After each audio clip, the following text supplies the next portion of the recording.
there, and welcome to episode number 95 of Killer POV. I'm one of your hosts, Rob G. from Icons of Fright. With me is Elric Kane, Inside Horror. Man, I didn't even recognize that. I was like, what's Inside Horror? Oh, He's that's like, right. What's that? I did that once. That's right. I remember. There's some good times out there, yeah. Rebekah McKendry from Fangoria. What up? And that was the loudest intro I've ever like I heard myself kind of like peek out on the mic there. And more importantly, despite our credits for where we're from, it's where we're going. It's where we're going. Hell yeah!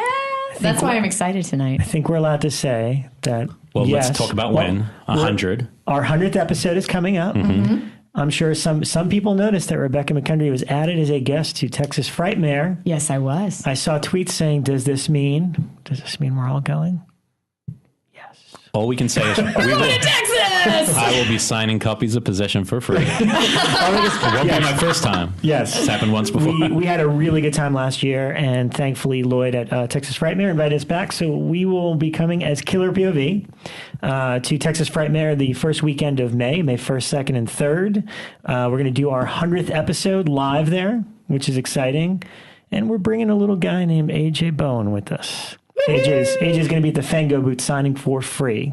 I'm going to work. Weekend. I'm going to be like AJ Dust. Well, I know the magazines have only been here for 48 hours, but dust them. He's a tall man. I'd like to see you order him around. We'll see. I'll do it. He might actually listen to you and be like, "Oh, okay. I'll just dust it. Why not? It's Bekah." So yeah, no, that should be a lot of fun. I'm looking forward to it. So we hope. Yeah, to there's some see good guests down there. there. We don't know exactly who a big guest is going to be, but there's some interesting stuff going on this year. Yeah. You know what? I'm kind of psyched about the Phantasm reunion because my gut is telling me that they will do a clip from 5. Oh, the new one, a little preview. I haven't heard that. This is not like when they a do rumor. these reunions I'm just things, speculating. do they screen the movie? It seems weird to have a reunion when Phantasm doesn't play. No, maybe. They don't screen usually. They'll just say like, here's the cast and crew, here's the reunion, and then sometimes they'll show like clips from the original that they're then going to reference. It depends on the moderator and how well they set it up. This is the one thing about conventions I don't get, because like if that's my convention, or I know this doesn't happen in all conventions, I'm getting a 35mm print of Phantasm, and I am going to go to the nines and like blow people away. And then look, all right. So the basic gist of it is, because this is, I'll give you the abbreviated version, because the only thing that really screened properly, at least back in the early Fango days, was the trailers, and that was before you can go on applemovies.com or whatever and watch trailers. That was like the big gimmick. And what would happen is most studios would bring, when it was all studio based, where it was promoting new movies, most studios would bring a little clip reel that you wouldn't see anywhere else, almost like a little EPK specifically for the show. I remember distinctly, and I have a video of this somewhere. They were EPKs, by the way. They would bring them on giant data decks, and we would have to rent, like, because the studios were so worried about these trailers getting out somewhere. And yeah, exactly. So, they would bring them on these giant data decks, and we'd have to have like special players there. At least that was at the most recent one I was at. Turn your phone off, Rob. Usually that's you, Bekah. I know, I'm just saying. It is that me. was an accident. Usually it is me. But then, so I remember very distinctly them, Fango, showing at a convention the first footage from Evil Dead 3. Nope, not Army of Darkness yet. It was still called Evil Dead 3. And they showed the scene where he fights the little hymns and gets like his face stuck on the boiler or whatever. And everyone went nuts. It was awesome. But over the years, that's the specific goal. It's been like you're in a main convention hall, you see a little clip of something, etc. But now that they've become kind of more retrospective, like, oh, we're getting everybody from Nightmare on Elm Street 2 together. If the hotel can accommodate it, they'll show the movie. But again, it's like, I think there's a show in Chicago, I want to say it's Flashback, that coordinates with their local drive-in to show films in 35. Yeah, I think that's right. That's what Robert Englund was raising the money for, Yeah. Which is cool. So it's a lot harder these days to show a movie at a convention. Yeah. The reunion is more about you getting a specific group of guests together again for the first time in I guess in my mind it would just be so great to have that sharp memory, like everyone's just watched Phantasm and then they come out and boom. Yeah, I think there's definitely an assumption that if you're going to the Phantasm reunion panel that you've all seen Phantasm, but not if you're like me and you're holding out to see it again for the screen or Blu-ray. But I guess not many people like that. The one that I hosted at Monsterpalooza last year, what we did was we showed clips. We showed like a 5-minute scene, and then the lights would come up and we'd talk about it, which worked really great a couple of years years ago for like Fright Night, but for some reason the Phantasm clips were a little too long. It was just a timing thing. So the cast started doing live commentary, which was a lot of fun. And then once the lights went on, then we discussed the scene and all that. So everyone does it a little differently, but that's the scoop. Cool. We'll have to talk to Jennifer Lynch about a certain film while we're down there. Because everyone wants to know about boxing. I do, yeah. I'm going to watch it again before I go down, that's for sure. Hells yeah. I need to see it again because I saw it when it first came out and I was probably way too young to even it's totally bizarre. It's probably a masterpiece now in retrospect. Yeah, because I remember I watched it with my mom at the time and I remember my mom being like, this is a piece of trash. And I just remember it would have been so nice if Kim Basinger had been in it though. Oh, yeah. Someone asked me, they were like, at Boxing Hell in a reunion, is Kim going to be there signing her legal documents? Oh, yeah, that'd be pretty funny. Wow. Alrighty, so that's the scoop. We'll see you in Texas. Start making your plans. Yeah, it'd be great if you lived anywhere near there to come if you weren't going to come. Because for us, that's the fun part is hang out with you guys and talking to you. And it was a blast last time. We were surprised that anyone recognized us or knew who we were. It was so fun because of that. I mean, like, John Holland, if you're listening, we're going barbecue again. And I've heard mention of a Pantera strip club. Yes, we have to do that. We missed that last time. So apparently, was it the drummer? For those of you guys who are listening, somebody from Pantera owns a strip club in Dallas. And we were supposed to go last year, and somehow we never made it. But the whole idea of like the heavy metal strip club. I think their albums are on the wall. We're going to be more prepared. Like Elric and I are going to go buy snacks as soon as we land, instead of almost starving to death on the first day. Wait. Let me correct you. We're going to go to the strip club, and then we're going to get snacks. Then we're going to get snacks. I'm a daytime strip club kind of guy. You know what I did? Because somebody had forewarned me before the Stanley Film Festival that all of the food at the Stanley was outrageously expensive, and that all of the restaurants in town, like there isn't fast food. They were all like nice sit-down restaurants. So before I went to the Stanley last year, I shipped myself a priority box flat rate of snacks. That's a good idea. And it was great because I had, because I can't eat peanut butter, I had soy nut butter and jelly and bread all weekend because I put it in the priority box. Nice. So when I didn't want to spend money on a meal, it was right there. Right. Convention tips for everyone. Such a mom. Elric, let's start shipping booze to ourselves in Texas. to a Texas hotel. Flat rate box. It's like $15. You can stuff it full of food. I hope that person's still there with the whiskey from the room above. That'd be cool. Hey. Gotta do that again.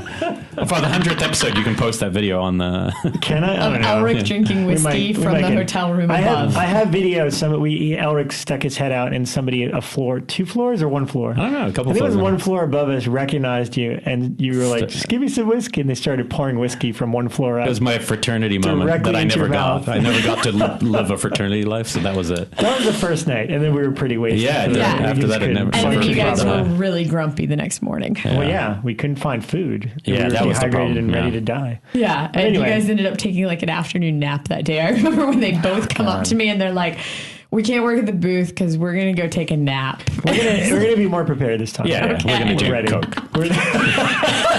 If you haven't, we will do it. Whatever you got. Riding the H train all weekend. Okay, so lots of films. Fuck all that. I know what you want to know. I just want to hear one thing. I just want to hear how this Killer POV is going to split on this movie. Last year, It Follows. Last year, at the end of the year, I said It Follows is my number one of this year. That said, there's a couple movies that I'm playing. Really? Okay. Yeah. But I gotta say, guys. Yeah. Ken Hanley. Agrees with me on It Follows. Ken Hanley, go run. Okay, so website. I saw It Follows at the Cinefamily on Tuesday night with a friend of the show, Rodman Flender. He invited me, which was very happy. Did the crowd react as they're watching it? Yeah, they did. Okay. They did. Great jump scares. Remind me. So Bekah hates it. You like it? No. I don't hate it. I said great jump scares, but the movie was incredibly repetitive, and that got to me. It was the same setup of let's go here. Oh shit, it's here. Her and let's Dave go Parker here. were crying about things like, there's not enough character development. That's right. You don't know what it is. Elric, what's your argument, though? That it's the most tense. I want to know before I say anything. It's basically, to me, this movie is Final Destination with a corporeal form. You know, the thing is coming for you, and basically Final Destination. I mean, it's a similar thing that you can't escape, but it just keeps coming for you. And for me, it was like watching a room full of 30 plus ages all jumping. It was the first adult horror film. But, Babadook didn't scare me, but it was a great movie. Yeah. This was the first one that unnerved me. And I saw people jumping, and there's just this tenseness that came into the room, mixture of the sound design and thing. I would definitely would cut it down a little. That was my only thing when I walk out, like, especially for a movie like that. I'd be like, 90 minutes would be better. All right. But I thought it was No, and I did jump a number of times. Yeah. You didn't hate it. When we walked out, I just was shocked at how critical they were about things that, to me, coming from horror fans, is lunacy. I have to say, character development. Well, coming out, and this is truth, and I think you'll understand this. Listening to the director do the Q&A afterwards, but that shouldn't be a factor. It for me. Oh my God, that shouldn't be a factor, though. In his defense, he was one of those guys going, "Oh well, what's your thought?" That's fine, but it was also 2:20 a.m. by then. And that's what killed me. When people are like, festive last night. I mean, the other night. What's he called? Sure. Yeah. Did he do the Q&A? Yeah. There's also a smaller crowd. The entire cast. And the other difference is he now has the confidence of people liking it. I mean, it's already out there, and people are already saying it's great. When he was first talking with us, that was the entire Q&A was, well, what does it mean? What do you think it means? Well, why did you do this? But you wouldn't why do you think I do this? But that's, if you wouldn't get annoyed if David Lynch did, then that's what he would do, because movies that don't want to be explained won't explain. They won't explain it to you. Just because but he was almost, I don't want to say smug, because it's not quite. But it's because he's young and you're close to his age. That's always the case with people. Well, I think. Anyway. Okay, let's hear what Rob thinks before you and I start this debate again. And I'd actually like to try to get him on the show, because he is out here. Well, yeah, and also it might be soon, because we have those couple shows that might work out. Okay. So what did I think? I really, really liked it. I'm more on the Elric camp here. However, I didn't love it. Okay. And everybody I was with, like Axel and Neil Marshall were with us, and everyone else loved it. I love the concept and the idea. I think it's really radical and different, and something we haven't seen before. And I always applaud that kind of ingenuity, especially when it comes to trying to scare us. I love the way it was directed. The framing is amazing. Yeah, the use of the frame to scare you is incredible. The usage of the frame, nice long takes to get you to, kind of focus your vision on certain parts of the screen and all that. And I really liked it. My issue with it, and it's not really an issue, because I can argue back and forth with myself on this, is I wish there was just a little more to it. That's it. That's it. That's what I said. It's a great concept, and I like where it goes. But don't you think that's asking too much of a movie in general? Like, when you think about compared to other horror films, and compared to the movies we watch every week and we talk about, I think that's like a little. But here's my comparison, and again, it goes either way. Like, when I walked out, I said, well, the thing that's compelling about A Nightmare on Elm Street is you have a strong concept that's just a scary dream demon guy that's after you, and it's, if you die in your sleep, you die in real life. And I'm okay with that, and I think that movie would work if it was just that. But then you get that one bit where the mom admits, we're responsible. Oh, I see what I mean. Yeah. You get that like one explanation hook that ties it all together, and now you're like, oh, all right, this movie, Well, let me just say this. The cool thing would be if sequels could do that. Well, I mean, but you shouldn't be thinking in terms of sequels. You should be thinking of one movie. They didn't do that with Nightmare on Elm Street. Like, let's explain why he's after them in the second one. True. So my argument is in that regard, where I wish it just had that one little extra hook that linked it all together. Although I like the ambiguous aspect of it. That's cool too. But I will admit, like, I was walking in my car and I parked pretty far away, and I was questioning everybody walking towards me. I was like, and also, here's the funny flip side. A lot of the thing that you create, and you actually completely win me over on that point of A Nightmare on Elm Street. That's a really good example. But think about The Babadook. Most of the people I know who didn't love that film was because it gave that final answer, that final hook. Had it been ambiguous, and we don't know where this thing's coming from, why it's here, I think that film would be like Universal. Everyone's like, oh my God, it's just terrifying. So I think it's a tough thing, but any movie can be better. Yeah, no, of course. And any movie can add, you could have had, of course they could add more character development. I don't think that's what the film was interested in doing. Right. And I also just think that's a joke when horror films in general are not particularly strong at character development. There's some great ones, but we go back to things like Halloween and stuff. There's actually not a lot there a lot of the times, when we rewatch them. Nancy's, pretty well developed, but really. Yeah, and I will say, I love, I don't know if I'll say her name right. It's, what is it? Monica. Micah? It's spelled like Micah. The one from The Guest, the girl. Yeah, Micah Monroe. Awesome. She's a great run. Great. Yeah. Between The Guest and this, she's legit, a legit quote unquote screen. And the best stuff we can't talk about is stuff that will be spoilery in terms of what it is we're talking about that's even coming from. There's things I want to say that's where the genius lies in the film. I get surprises. See, another thing that bothered me about the film that, and I mentioned this right afterwards, it goes out of its way to kind of blur what time it's being set in. Oh, he talked about it in ours too. I didn't think it needed it. It didn't need it, but I appreciated that. And, okay. And I think that's why it feels a bit like Nightmare on Elm Street and Halloween. It's got that feel. Yeah. Again, that's a choice. I mean, it's kind of like the choice, The Town That Dreaded Sunday. That one blurred in an obvious way. This one wasn't over really, why was she staring at her weird seashell compact the whole time? I loved the setting of Detroit in this film, though. Detroit was awesome. It was a which great is where setting. he grew up, and to me, it's like regardless, I don't think anyone here hated it, but regardless, it's exciting to see, like, as an adult, I'm trying to think, like, when I've been scared by movies, and it's so infrequent. Like, a couple good jumps in, say, The Conjuring, or a couple jumps in Insidious, but I'm not scared. Evil Dead, you jumped a few times. Yeah, jumps, but you're not scared at all. There's moments, not scared. It's hard to explain. Well, you know what? I like when the setting plays into it, like the way that Chicago plays into Candyman. Right. It's almost like another character that adds to the uneasiness of the horror. And it feels like an urban legend. You know, there's one scene that's a little hokey where they're explaining some stuff that was a little hard to buy, but they're young people. I didn't cope well with what was she reading? Kafka? When she kept reading the quotes out loud, that was my hokey moment when I was like, meta. I could totally sum up the whole movie in one paragraph, in one sentence, not even, in a phrase. But I'm not going to. It's best. I didn't know the specifics. Yeah, don't. Yeah, it's good. It's good to come in as much surprise as possible. Just go in and watch it blindly, and don't let it be overhyped. Even though obviously I'm hyping it up. Don't just go and go. What is this movie? Is it going to scare me or not? And I think if you go on that, it can't really fail to deliver. Cool. As a horror. I think it's pretty cool. It's got a great score. The score is the score wild, is crazy. It's on the cover of our new Fango, and I have to say it's one of my favorite covers in a long time. Not because it's like flashy or full of blood and gore, but it looks like it's the cover for like this crazy exploitation film because it's the girl sexy, in her bra with her mouth taped up. But it's not. And I'll say the biggest thing, and we talk about sequels. You make a good point. We can't base the answers on sequels, but I will say this is the first property I've seen in like probably since I saw Final Destination where I wanted sequels straight away. I was just like, the Babadook was definitely a character you could have, if America remade that, they could have franchised that character. But man, this, I'd go next week if there was another one. Here's why I'm going to argue this again, is because, and I keep comparing it to Nightmare on Elm Street. Nightmare on Elm Street sets up their rules and for the most part sticks to it. That's the other thing.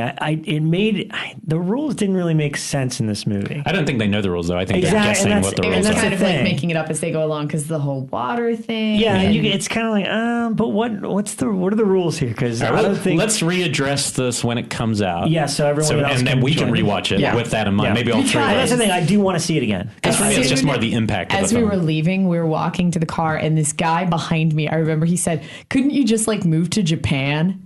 And I was like, I wonder if that would work. It doesn't set up the rules enough for you to know these things. I guess I know, but this also comes down to, do you like ambiguity or do you like answers a little bit? Because I do, I loved Under the Skin. Well, the fact that we're debating on it this much obviously says something. And honestly, when this episode airs, I think it's in limited theatrical. As of Friday. And that's another thing. Do not. And I mean, I know some of you get pissed off at me for saying this. This is not a home VOD movie. I mean, it'll work on VOD and it might be creepy, but this is the first big screen movie in the horror community, I think, for a long time that's been about the frame. You have to look, like, I remember we were in a big theater and we had to look all the way to the left, we're really close, just in case something was in that you should be worried about. We were in like the second row, and it was almost like frustrating trying to capture everything because there was so much going on. It was exciting. On the screen. I guess that's what I'm trying to get across. I want to be excited about horror movies.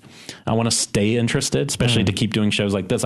And the only way to stay interested is usually to go back into the old stuff and discover things. But if I see 10 or 20 films a year, it's very few are ever going to hit that kind of, oh wow, there's something really new happening here, or something that's exciting or creepy, and that's what I love about it. And that's why I kept tweeting, and I still think that's genius that Carnival of Souls, Messiah of Evil, and this are a perfect 3 films to watch because they all have a very similar thing that's coming for you. It's kind of, all 3 have an expressionistic quality. I need to borrow your Messiah. Don't really have logic. It's so good.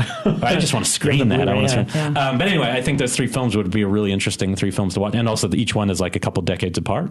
So it's like, I don't know, if I could ever do a triple feature, I would kill to screen those 3 films together. But anyway, I'm glad you at least liked it. I didn't care if it's not their favorite movie all the time. It's just to me, it's just something had some quality. Yeah. Let's try to get them. We'll do our best. Yeah. Before before we go to Texas. Let's try. I only saw one other movie that I'll talk about really quickly. Dead Snow 2, Red versus Dead. It's on Netflix, right? I was tempted. I hated the first. I hated the first one too. Yeah. It's so weird because you guys say you hated the first. I've only seen the first once, and I had a pleasant experience. I enjoyed it. I saw it, and somebody showed it in their backyard, like projected, and I thought, I like Evil Dead 2. Things that fit that horror comedy thing are always my sweet spot. So I have a good memory of it, but I haven't seen it since. And they kind of wrap it up in the first few minutes of this new one, so you sort of don't even need to see the first one if you don't want to. This is 10 times better a movie than the first. Cool. It's like he went and made that Hansel and Gretel witch hunters movie, and was like, which I actually like. He's like, I know how to work these toys now much better. I can do something cool. I think it's hilarious. It's really gory. It's really funny. And great appearance by Derek Mears in it, because Derek was in Hansel and Gretel and met them saying he was such a big fan of Dead Snow. And they're like, then we'll put you in Dead Snow too. Oh, that's cool. He's got a great part in it. It actually did look pretty good in the trailer, but the first one, the thing, I love the zombies, Nazi zombies, I don't have an issue. I'm a big Shockwaves fan, but it's the fucking shit. It's just like the same things I have problems with the start of some of Eli Roth's films, same problem with some of... No, it's not like that at all, because the... just silly the zombie characters, rules are hilarious, and there's actually like a zombie. This isn't a spoiler because it's early on in the movie. There's a zombie squad that comes from the U.S., which is led by Martin Starr. So they've got like an American comedian actor to be like, and he's like totally a nerdy guy. He's like, I've never seen zombies like this. The rules are all different. He's like, I've watched a million movies. That's funny. So they kind of admit to like, Nazi zombies, this is different, and then they set up different rules for it. It's really fun. It's really fun. That's so cool. I strongly recommend it, and it's on Netflix, and so it's easy to watch. Yeah.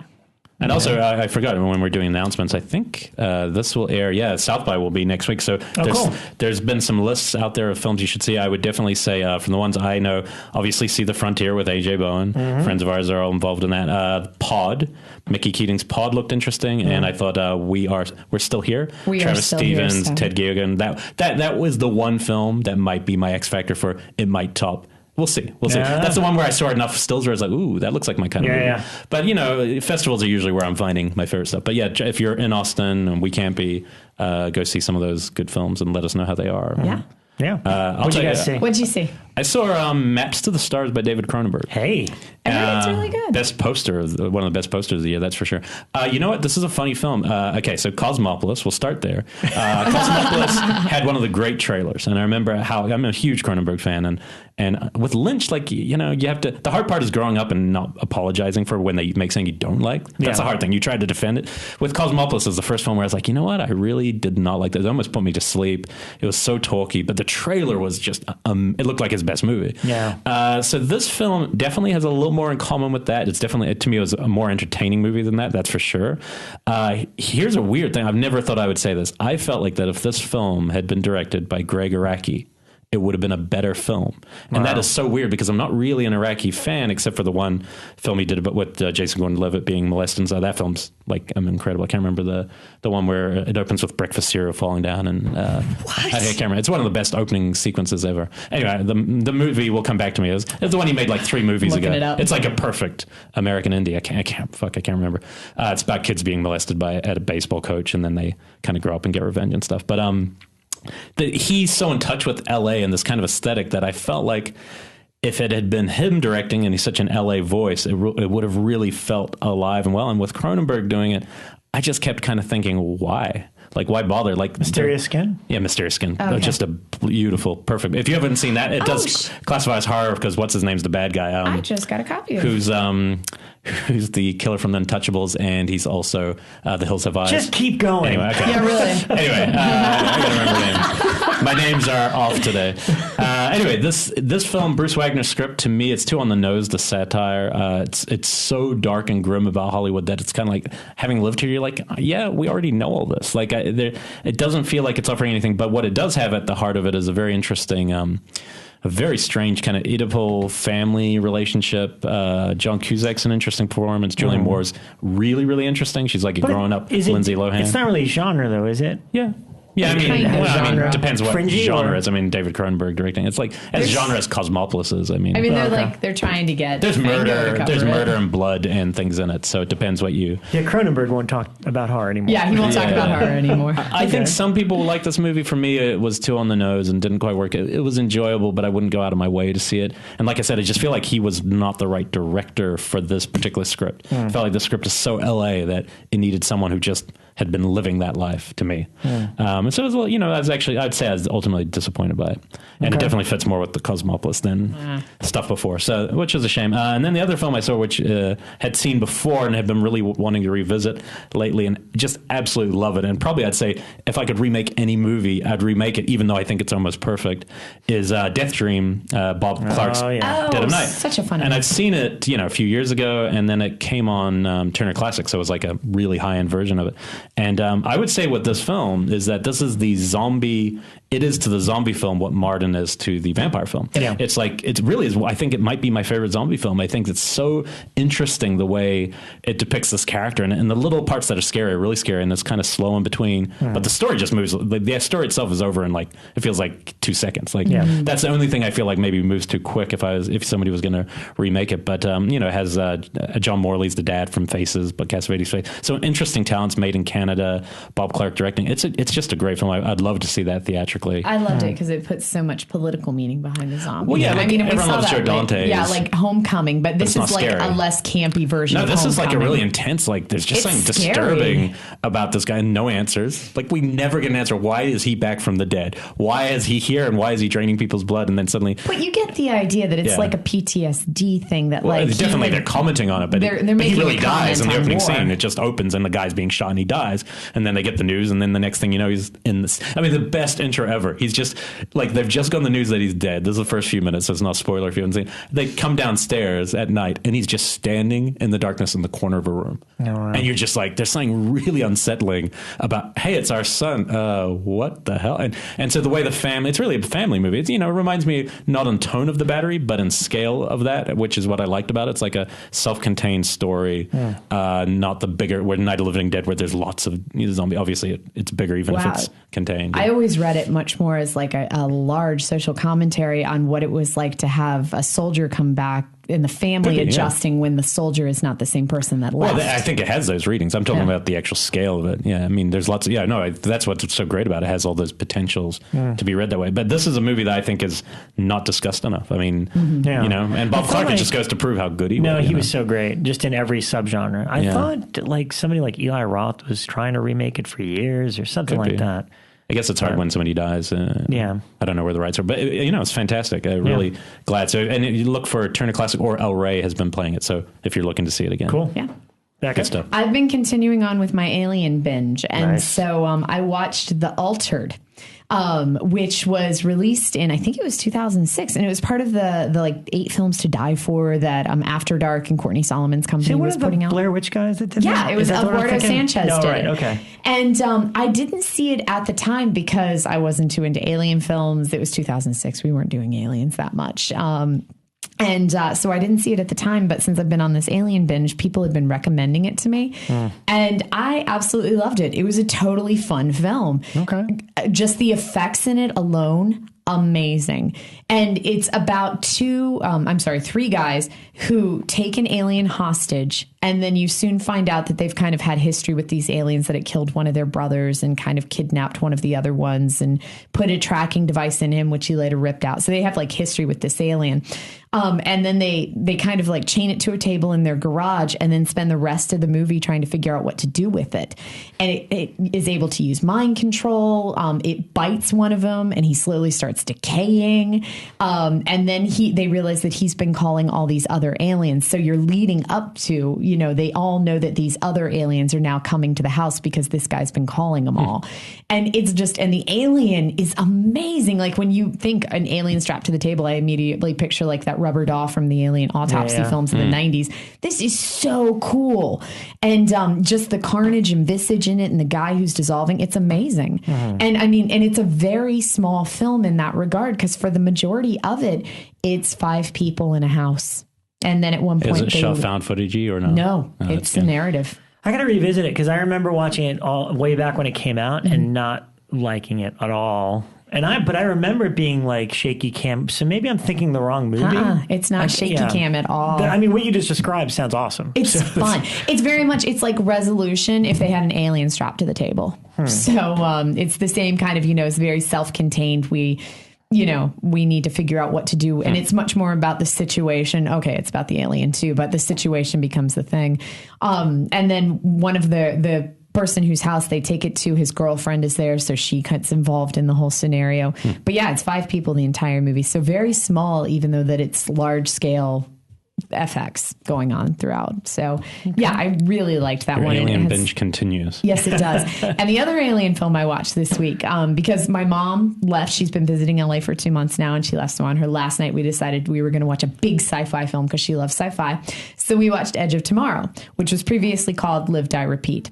Which I still don't know what it's called. Is it? Really? It's called Live, Die, Repeat? Yeah. I never heard that. Well, the Blu-ray has that title, and you're like, weird. Isn't that Edge of Tomorrow? But it says them all on the this cover. Is the Doug Liman one? Doug Liman, the guy who did Swingers? The 3D Tom Cruise thing, which I hear is really good. It's amazing. No, it was great. I loved it. And honestly, when I first heard the title Live, Die, Repeat, I thought it was so cheesy. It was like wash, dry, repeat. But after you see the movie, it makes so much sense, and I liked that title more. So now I wish they'd kept with the Live, Die, Repeat. Are there creatures in that? Yeah, it's an alien film. The film starts with there's been an alien invasion. The majority of Europe is already lost to the aliens, and so the rest of the world has united together in this one special force, and they're trying to figure out a way to invade and start fighting the aliens. And the aliens are these things called mimics, which can kind of shapeshift into everything. This is the cover of the Blu-ray, which is Live, Die, Repeat. Yeah. And they're like, wait, isn't that Edge of Tomorrow? That seems like bad marketing. I really like it. Because I don't think anyone knows what the movie is. They'll be like confused. And then at the bottom it says, see. They should just call Tom Cruise movies Tom Cruise. And that's another thing that put me off is I usually don't like Tom Cruise movies, so I assume that this was just another one with Tom Cruise being a badass. At the bottom it says, is not. Cruise Blunt, Edge of Tomorrow. It's like, how would you know that's the movie? And see, the whole movie starts with Tom Cruise has become like this marketing guru in the military forces. It's not like the Navy or anything because it's global. And they find out that he's kind of a fraud. No spoilers. This isn't a fraud. This is all in the first 5 minutes. All right, because I didn't know about the alien thing. They find out that he's kind of a military fraud, and so they force him to go into kind of that version of D-Day where they're all going to go attack the beach in Paris to try to get France back from the aliens. And he's there as a private because they've discovered that, his rank and everything was kind of fraudulent. And so he is like immediately demoted from being head honcho, and he's back to being a private, and he's never fought or trained or done anything. And that's where the movie begins, is he's like forced into this like alien D-Day on the beach in Paris. I find your comment about Tom Cruise is interesting. I rarely dislike Tom Cruise. Really? He's a good joke. He's a good pun. Like I always make fun of Tom Cruise. But when I actually look through his films, he's almost always solid. Because even and he's most almost recently, always entertaining. Really Jack Reacher was fun. I really like Jack Reacher. Jack Reacher was great. Herzog is the villain. It was like, but no, right. he's just one of those actors. Magnolia. But I mean, he's unlike Adam Sandler, which really is a guy who just couldn't even watch his movies anymore. But there's some of those actors where I watch Tom Cruise and I'm like, man, for everything I don't like maybe about stuff about him, and the Scientology, some of that stuff. Speaking of which, the Ultimate Horror documentary is about to drop next week. Scientology. And I cannot wait to see it. I'm hearing crazy things about it. And I can't wait. And that some people are predicting it could really actually make a real difference because it could actually be a takedown for real, which is tough to imagine given how much money they have. But there's some real horror stories. Good going, Elric. No, I didn't make the film, but I'm really impressed that anyone's managed to make a movie about that. But if you haven't seen Edge of Tomorrow or Live, Die, Repeat or Tom Cruise Blood, whatever you want to call it, what was it? The other one? It's Live, Die, Repeat or Edge of Tomorrow. Yeah, and also Amendment, Mysterious Skin. The creepy bad guy that I was trying to get is Billy Drago. And he's so creepy. He's in one of my favorite X-Files. I like Billy. Every time I see him in a movie, I'm like, oh, that guy. Untouchables. I loved him in and I've said Hills before on of the show, the Takashi Miike Masters of Horror. Yeah, that's right. Imprint. And I remember telling Mick Garris, it's like when Billy Drago is the least weird thing. Then you know you made a fucked up. I always wonder about people like that. Are they actually weird, or do they just look weird? Because it must be weird to look weird, and everyone think you're weird. Billy before. He's a really nice guy. We had him on Fango Radio back in the day, and he was always really sweet. He's just one of those guys that I look at and go, oh, you could not walk down the street without people going, oh man. And you've got a name like Billy Drago. My name's Drago. Yeah. He's in this X-Files episode, which was about Appalachian like mountain magic. And he makes all these poultices, and he always says, "Stinky's good." And it's like this awesome line from him. I want to see our hashtag for this episode is Stinky's good. Anyway, Billy Drago trending, baby. Yeah. Alrighty. So let us bring our guest on. Get this debate going. Okay, and we're back with our guest. But give it a little more French accent. A little more French. What is the origin of the name? It's Basque from northern Spain. Okay, so sorry. Scratch Charles de the French. Lauzirika Yes. is our guest this week on Killer POV. Welcome, sir. Thank you. That was the 15th Do people attempt. usually chew your name like that? Not in a while, actually, but yeah. It's Welcome to Killer POV. Yeah. Anyway, so before I even intro stuff, because this is always fun, Charles, why don't you explain why Bekah's wrong? Yes. Because you overheard a little bit of our... It is not called Live, Die, Repeat. Yes.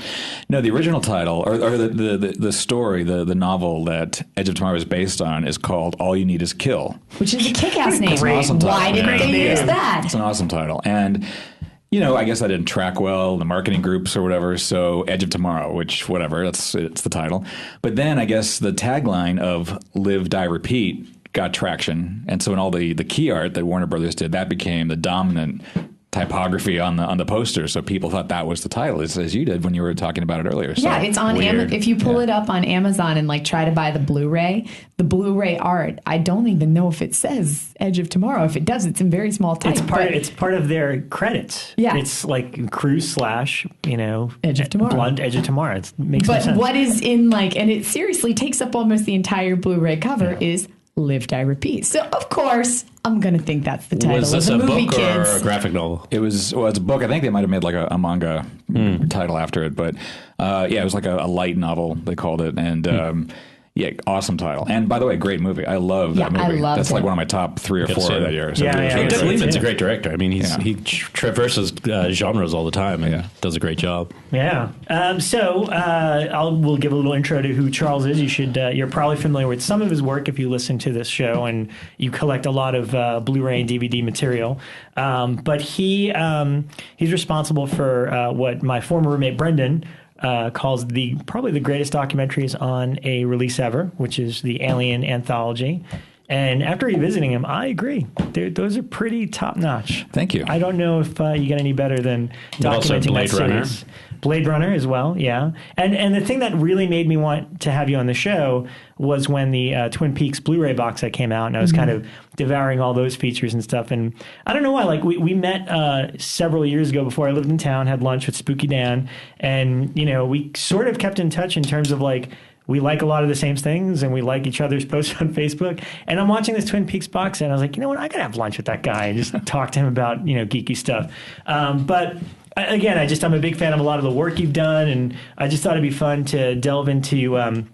We've always wanted to talk about the Alien movies, so that's going to be one thing. We debate him quite a bit. David Lynch, obviously, we're all big fans. It'd be fun to talk about. But let's give him his due as an artist. Yes, of course. Because I don't often do this because we research people if we don't know all their work. And last night I put on Crave on Netflix just to see what the tone would be. Zero intent on watching it. I'm sorry, just at that point, because it was like 10 at night. I watched the entire film. Wow. Last night. And you know what? It's the thing that really sets it apart from, for one, it has a lot of Nightcrawler-isms, which I thought was really interesting. Years before Nightcrawler. Exactly. Yeah. This is how many years? Like 2011, was it? We released in 2012. 2012. So that was nice. Like, it's a very dark taxi driver Nightcrawler kind of character. But the main thing, and the reason I'd encourage people to see it is, and it shows on your extra features too, like the Twin Peaks one, shot so well. And that's not saying that usually goes hand in hand with certain indies. And I said to Rob straight after, the DP did The Signal last year's The Signal. Yeah, Will Eubank. He directed The Signal. Yeah. And now he's doing some stuff for Warner Brothers. He's taking off. So he's amazing DP. But it's both. I mean, the way you guys work together. But that's the thing about that film that was so unique to me. Because often, I don't know, even just reading the blurb, I'm like, it sounds familiar. I'll recognize how this is, and it'll be a low budget indie. I don't know what the budget was, but everything in it seemed to constantly defy whatever was made for it felt big. It felt like a big movie, you know. So I thought that, and that's on Netflix Instant. Yeah, it's Crave. It's his directorial debut, and jumps genres. It's over like different. I'd say there's crime thriller, a little bit of horror in a sense. Yeah, I got more about like a Taxi Driver kind of vibe too, which I hope was your intent.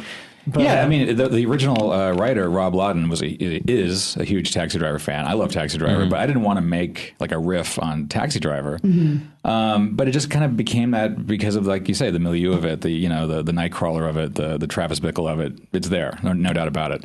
A little more romantic. It's more romantic. For sure. It's funnier. There's like a lot of comedy in it. And people ask, why do you jump between drama, horror, comedy, romance in one movie? I thought, well, what if this is the only movie I ever get to direct? I'm going to do everything. That's a pretty good point. Into one. Yeah, exactly. That's very funny. It's kind of a paella of genre. Just like a lot of stuff thrown in the pot. Right. And what's awesome is, of course, you come to horror trivia, so I knew you from horror trivia. I never knew that you did all of these special features until Rob sent an email and was like, let's have this guy on for all these special features. And I was like, that guy from horror trivia? Yeah. And holy guy who shit. sucks at horror trivia. I never know who is sitting in that room and how impressive these people are until somebody is like sending me an IMDb link. And I'm like, whoa, fucking hell, this guy's done a lot. So he has. This is crazy. So I don't even know where to start. Do you want to start?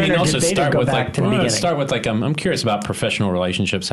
How you get to be the person who does do these, because you're looking at your IMDb, a lot of work with Ridley. Yeah, Ridley Scott. There's certain directors in this town that I think would be very difficult to meet. Like if you don't know anyone. And Ridley Scott is one of those, insulated. Most people would be fighting to work on a Ridley Scott film, but to have him entrust you with all the bonus features is like a completely different beast. Yeah, so I guess it doesn't have to be just about Ridley, but obviously Lynch and Ridley, two of the giants, I guess, and if you're a film nerd, a cinephile. But how did it come through working in the industry for these people, or did it come through they had seen extras you'd done for something else? No, not at all. Actually, I was a student at USC Film School, and the last couple semesters, you started thinking about what am I going to do for a living once I graduate. So I started interning like crazy. The last, actually throughout my entire time at USC, I interned for Lucasfilm. I interned for Lightstorm, Jim Cameron's company. I interned for Silver Pictures, Joel Silver's company. And one of the companies I just really clicked with was Scott Free, which is Ridley and Tony Scott's production company back then. And I actually started as an intern for Tony Scott. And I did that for a while, copying scripts and doing all the bad work that interns have to do. But you get a good experience out of it because you start learning how to talk to people and learning how to work in the industry. And they started having me read scripts and do coverage. And Tony liked my notes, and I suddenly became Tony's preferred reader. And then Ridley stole me from Tony. I became Ridley's preferred reader. And for like the longest time, I was just reading scripts, doing story notes. I actually worked in development at Scott Free for a while. I spent a lot of time developing I Am Legend when Ridley was going to direct that. Yeah. That would have been such a cool film. Oh my God, yeah. Yeah, I mean, the production art's probably online. You can find it somewhere. But like the artwork for Ridley's version of I Am Legend is phenomenal. I mean, it's really fantastic Why stuff. did that not happen in the end? Well, it was going to be Arnold Schwarzenegger as Neville. That's right. I remember that, yeah. Wow. And I think it came down to budget. I mean, it became an epic, huge movie. Right. Yeah. Well, I mean, it was an epic, huge movie. There's cool effects stuff online. Like I think Steve Johnson did some of his test stuff. ADI. ADI did a lot of the hemocyte creature design. So, really cool stuff online. The artwork, seriously phenomenal. And I'm sure Warner Brothers saw that and they thought, wow, this is going to be super expensive. And this is before Gladiator. So Ridley was still in the sort of White Squall G.I. Jane part of his career. Gotcha. So it didn't happen. And then Ridley got offered Gladiator. Wait, can we have a timeout for White Squall, which is actually a great movie? I like White Squall. White Squall is actually a really entertaining movie. Okay, carry on. So wait, this was probably, 7 years before I Am Legend got made? The era I'm talking about is 98, maybe 97, 98, somewhere in there, I think. And the actual I Am Legend is like mid-2000s. Yeah. So, okay. But it was kind of funny because so many writers took a shot at I Am Legend, and I was doing all the notes for I Am Legend that I actually just threw my hat in the ring. I said, do you mind if I take a crack at writing this? Because it'd just be faster if I just write the script rather than do notes. And Ridley said, yeah. I actually got paid to do a very under-the-table rewrite of I Am Legend. And what sucks is I was like a third of the way through it, and the picture got shut down. And I was really digging it. I was doing my version of like a David Fincher I Am Legend. It was very 70, But based on the Richard Matheson novel, not the movie. Right. Yeah. And I think one issue was that I actually read the Matheson novel, and a lot of the writers tried to avoid it because they wanted to do their own thing with it, which I totally get. But I said, well, how about let's actually, use the novel as the roadmap. Yeah. And that made it so much easier to write and pleasurable to write. Anyway. Did you have a cinema scene where Charleston Heston was watching? It's a great scene in that film. Yeah, it is a great scene. It's funny that script went through so many different permutations and different endings, and it was a very interesting process. But that wasn't really paying the bills much, and I had major student loans, and I was just so broke. And around 97, DVD became a thing, and I was like probably the only person at Scott Free that was a DVD nerd already, having been into Laserdiscs and the Criterion Collection and everything like that, where I thought, wow, DVD is really going to be, the thing. Mm-hmm. And I had heard through the grapevine, the Digital Bits website actually had a little note about Fox was developing the 4 Alien movies for the first DVD set. And at the time, Fox was not super enthusiastic about DVD. It took them a while to warm up to it. They were in DivX and the whole format war thing that was going on. So I just told Ridley, I said, look, there's this new format, DVD. They're doing Alien. You might want to get involved. Because, what the bloody hell are you talking about? Give me a stogie. Yeah. And I briefed him on it. I kind of broke down what DVD was and what you could do with it and why it was so cool. And then before he went to meet with Fox, he just sort of looked at me and said, do you want to be in charge of this? And I said, okay. And that began the DVD thing. I had no intentions of getting into home video at all. I mean, I directed some commercials and a music video, and I was trying to angle towards the directing thing. Mm-hmm. That was always the main thing that you went to school for, was directing. Yeah, and that's why it was so weird. It took me until like 2012 to get my first feature out because the DVD thing became such a gilded cage. You're directing. I mean, that's the one thing I say. Rob telling me that, it's like, okay, we'll see what you did, and they really do. They are directing. There's a voice. I mean, especially that David Lynch one. But even the David Lynch one, just the choice to actually the thing I was going to say about the Lynch one. Oh yeah, I lent him a slice of Lynch. A slice of Lynch is most people, I don't think, if they got David, wouldn't have the balls to actually direct him. And you open it with a tracking shot on a girl's legs, and then David actually acting, like looking down at his pie with surprise and like disdain. And I was scared. I was impressed. I was so scared. No, but I mean that's cool because you're not just saying, "Oh, cool, I've got him talking head." It was like, no, let's put a little flavor, and I really appreciate that as a just putting something into it. Well, I think David wanted that too. He didn't want to just do the typical talking head. He wanted to do something special with it. But he's very busy. So when you get him, you really got to maximize your time. Yeah. And I was there with we had a dolly and we had a crew and we had I think we had 4 cameras that day. And here we go. I'm like, okay, David, you sit here and you're going to do this. And you're going to look at the pie. And it's like, and my inner geek voice is screaming, you're quote unquote directing David Lynch. And it's like, that's funny. Was that the Bigfoot? Where did you shoot that? The Bigfoot in Los Feliz, And that's where we shot the second one we did, Between Two Worlds for the Bluray set. I haven't seen that one yet. I get to see that. It's pretty fun too. I'm going to rewatch it all before, just like a few months before the new series. Everything. You got to see Between Two Worlds. It's really interesting because David actually wrote and directed part of that one, which is like there's this segment in black and white that we shot and he didn't tell us what he was going to do. We set up the cameras as we always would, and he had that morning sent over some pages like in these sealed envelopes that we had to hand the actors, and we didn't know what it was. And so the actors are in makeup and they're all pulling out these pieces of paper and they're reading like the note from David and they're reading the piece of paper and they're going back and forth between the 2 sheets of paper, looking kind of perplexed but interested. And I didn't know what he had sent them. So David shows up and he's just, he shakes hands with everybody. He's really excited, and then they sit.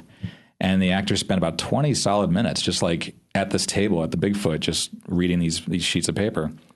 And David just smoking a cigarette, just like wait. He's in no rush. He's just letting them absorb these words. And we roll, and we realize he had written original content for Twin Peaks for them in character.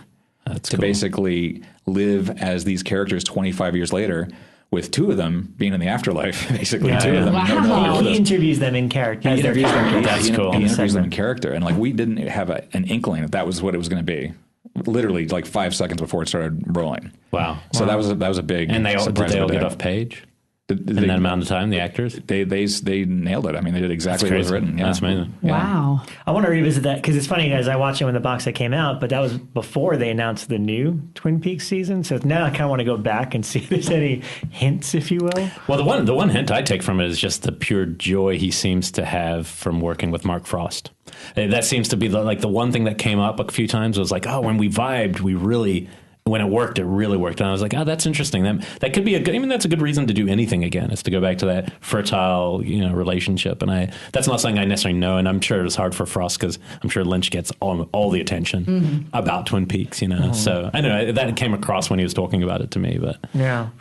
Going back briefly to the aliens thing, so Ridley brought you on to produce the special features for his movie Alien. Yes, but not that first release. I was just more of a supervisor, basically. I was there to supervise the transfer of the movie. I was there to make sure picture and sound were top notch, make sure the menus were cool, and just sort of like oversee the package, because the content came largely from the Laserdisc set, which had been produced by this company called Sharpline Arts like years before. So basically, it was just like, let's compile everything. Let's make this a nice first release. But it wasn't like a lot of major new work besides the Alien Legacy documentary that the Sharpline guys did, which unfortunately didn't make that first set because we ran out of room. Right. And there was some good stuff in that. I remember seeing it when it came out. And the thing is, we had to do it as this sort of promo disc that I think if you bought the 4-disc box set, you would get that as a mail-in disc. That was the only way to save that doc for that release, but it became a bit of a problem because people wanted it, they couldn't find it, and then it seemed like it was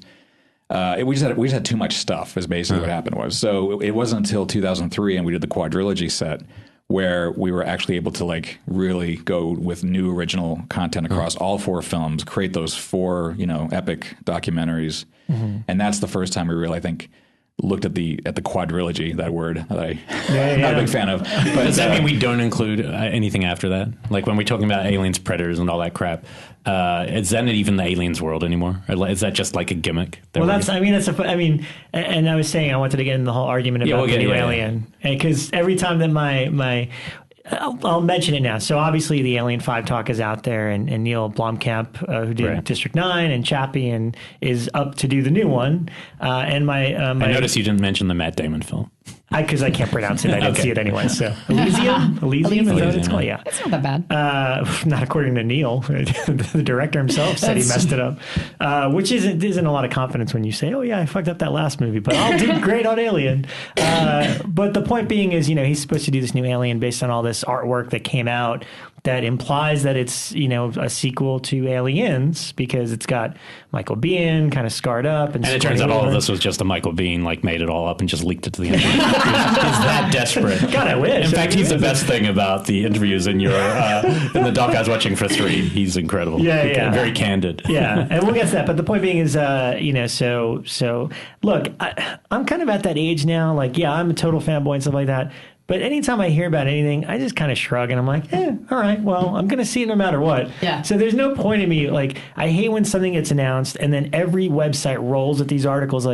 So Neil said in this one sentence in an interview that he's going to skip parts 3 and 4. And now all of a sudden there's 800 articles debating why he can't skip those in the chronology, this and that. So my former roommate's he can't do that. That's breaking the rules. You have to continue with part 4. You can't leave off Kathy Bates in Misery, And then I'm like, yeah, but what about Aliens versus Predator 1 and 2? It's okay that they skip those, right? And he's like, well, that doesn't count. And I'm like, well, now you're being a hypocrite. But I like Aliens versus Predator. No, get off the show. Out of here. Off the show. Come on. Out of here. No, that's inhuman. Well, apparently Blomkamp says now that he is not taking 3 and 4 out of the timeline. He's not retconning. But I like that he had to come back and defend it. That people got that angry. No, but that means that Ripley is not human if he follows that. Well, then I think it could be following. I have not played the game because I heard it was not very good. But the Colonial Marines Aliens game, apparently there's a subplot in that where they actually come in, take Hicks out of the crowd to put in a different Marine. I watched it on YouTube and it was kind of... So therefore in Alien 3, that's actually not Hicks that gets impaled. What about Nuge? Well, who cares about Nuge? That's gone. The actress who played Nuge. I'm sorry. That's what I love about all these debates is there's not a single mention of Newt. Nobody cares. No one cares what happens to That said, Newt. they could have made Newt the kick out. She could have replaced Ripley if they'd been neat. They could have found any actress to play her growing up, some hot chick, and they could have replaced her. In the Riddick Chronicles, where you have her as a kid in the Pitch Black, and then by 3 she's grown up. She can do anything. And she's back, and she's badass. So that's interesting that's how they explain it. I mean, that Katie, whatever. No, that's by part 4. I just think the art of Bean's face being all cut out, that got me excited about it. I actually think it's a cool idea to go back and cut out the others, not because they're not valid, but because that wasn't where the story seemed to. I mean, from the documentaries, the actual organic story was changed by studios arbitrarily to get a movie done for a release date, from what I'm gathering from Alien 3. So if that's the case, then it's kind of a nice thing to go back and go, hey, let's make the actual Alien trilogy. I mean, I know it's complicated, it's a bit of a mindfuck. No, and that's been the argument that I've been having with people. It's because, and I think that's a testament to your Alien 3 doc. Like, all 4 of them are great. But if you go back and watch Alien 3, it's kind of amazing the decisions that were made to take the franchise in that direction. Because I was like 12 or 13 when Alien 3 was coming out, and I saw the teaser about it being on Earth, and I was so excited, and I loved Aliens. And still to this day, there's a little bit of, I've been able, what I did with this box set recently, I haven't, usually I go through the marathon, I go watch all in a row. But when I was having this debate with Brendan, he's like, you know what? Go and watch the assembly cut of Alien 3 on its own, complete, like without, marathoning the series. And that's exactly what I did. And it's interesting because in that version of it, you don't even see, like, there's not that image of Hicks or Newt. So so if you're watching it as a single movie, it's just, all right, a ship crashes and only one person survives. And if you don't have that association to it, it's definitely a lot easier to swallow. You're like, all right. But who's not going to have that association? There's no one on Earth who wouldn't have that. I haven't seen them in like 5-6 years. Okay. So I just went right to this director's cut. Okay. And I'm saying, and it's not really a director's cut, but you know what I mean? It's as best as they can assemble. It's a better movie than the Alien 3 that got released, at least I think. Although it is way too long, and I think that's the sense of them just putting as much footage in as possible. Well, it could have been even longer. When we put it together, we were basically conforming to an existing cut of like the earliest cut of the movie we could find. I think this sort of a version of what they test screened early days, and we basically went to the negative, and we actually had to create new visual effects shots to fill in some of the gaps where there weren't visual effects shots. So it was a full restoration of an existing cut, because I didn't want to go in and just do a fan edit of Alien 3, because I could have put more in. And it much longer, taking stuff out that I didn't like. But that's not for me to decide. I feel like this is like a historical document we're trying to present in the best possible way. And because Fincher, he gave us his blessing, he didn't want any part of it. I asked multiple times, I wrote passion letters to him, like, please just do something for the set. Right. And he wouldn't have it. I did get one cryptic phone call from him, and I was in the office. It was on the voicemail. I wish I still had the voicemail. It went like this. It was like, Charles, Mark Romanek told me to call you about Alien 3. and then it just hangs up. It just quits. That was it. Wow. You should have saved that. I wish I could have. Good to know that Mark Romanek has that pull. Yeah. And have you ever heard from him in terms, like, after the fact, if you ever saw it, or, I haven't heard a thing. Okay. Because it's interesting, because he's not, I think the doc is very fair, the way everyone's portrayed in it. Although, of course, in the Blu-ray, there's the enhancement pods where you get to see some juicier stuff, so to speak. But yeah, he seems like there's some people that are very upfront about him not being easy to work with. And at the same time, I guess my argument about the third Alien is that he wasn't there to develop it, so it was never going to be a David Fincher movie. And I have a tough time with people defending any version of it, because I'm like, yeah, but it's like he was stuck with somebody else's. It's like the wooden planet, which turned into the prison planet, and he was stuck with that. If David Fincher got hired to make that movie from scratch, I don't know if that's the story he would have started. Sure it would have been a completely different animal.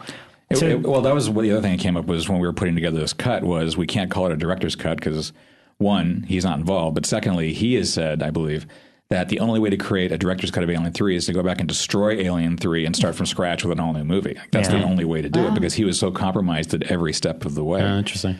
So, but see, ultimately, none of that. I mean, this only matters in post. All that matters is what we all saw on screen when it came out in that first viewing. And I think a lot of us genuinely enjoyed it as a movie. There's stuff about it. I think it's a very well shot film. I think he did a great job for what. Now, once you learn all this, you're like, oh. That said, being a New Zealander, I'm a huge Vincent Ward fan. He's actually my favorite New Zealand director. Vigil's the best film from our whole country, in my opinion. But Navigator is a fascinating movie, and so I can't even believe that studios would have gone for him in the first. I mean, this is one of those stories. The amazing part to me is that they would watch Navigator and go, "Oh yeah, let him have a franchise," because Navigator is this art house medieval time travel movie. But hang on, why would they go and watch The Duelists and think Ridley should do Alien? Yeah, no, that's true. There were some bold decisions. Yeah, which is great. think should be applauded. No, this is a good thing. This is a positive, but that's what when it all kind of comes undone at the end, you're like, well, I'm not that surprised given that thing. But this thing with the wooden planet, a lot of the stuff on the documentary, if you haven't seen this, you have to watch it because I didn't know a fraction of this about the designs of Vincent Ward's, which almost feels like a sequel to Navigator. I mean, if you've seen Navigator, just the design of the world, and I want to see that movie. I wanted to kickstart it so bad. As soon as it ended, I was like, that's like Jodorowsky's doing. Let's go do it. Let's make that movie. Speaking of that, I loved the Geiger segment in Alien 3. His design, Giger. Sorry, rest in peace. Did you actually get to shoot stuff with him, or was that shot, The stuff with Giger on the box, that was all existing archival interviews from the EPK shoot back for Alien 3 or whatever existed in the Fox vaults. Tried to get him multiple times, and he just, scheduling or other issues, because Giger and Fox didn't have the best relationship over the years, as many people know. But, he's I got to meet him on Prometheus, actually, and just such a sweet, gentle, lovely man. I'm really glad to have met him. He came to consult a bit on Prometheus, and I actually, in my Prometheus documentary, we show the day that Giger visited with Ridley. And afterwards, we're in Ridley's office, just kind of waiting for this previs to show up to show Giger, and he just calls me over. He says, "So you're Ridley's guy?" I'm like, "Yeah." He's like, "I have something for you," and he reaches into this bag and pulls out this DVD of short films, of Giger's short films that he made. Wow, cool. And he signed it to me and gave it to me. And I still have that prized possession on my shelf in my office at home. What are they like? His shorts? What do you think they're like? Crazy sex babies with machines and do they feel bullets. animated, or are they live action? Or Are there a lot of tentacles? They always have these mechanized tentacly arms giving birth to things. I think it's online on YouTube or something. You should check it out. Okay, it's just best to see them as they are. But they're like little black and white, probably 16 millimeter short films that he did. But they're very conceptual. Interesting. But lovely fellow. He was a very nice guy. With the Vincent Ward, was he here, or did you fly out there? Was that new? We had a local crew shoot him. We had a couple New Zealand, Australia unit that did him. They did Ron Cobb because Ron Cobb lives in Australia. So on the quadrilogy sort of capture phase, we couldn't be everywhere. I mean, like for instance, Roger Christian, the art director on Alien, was in India.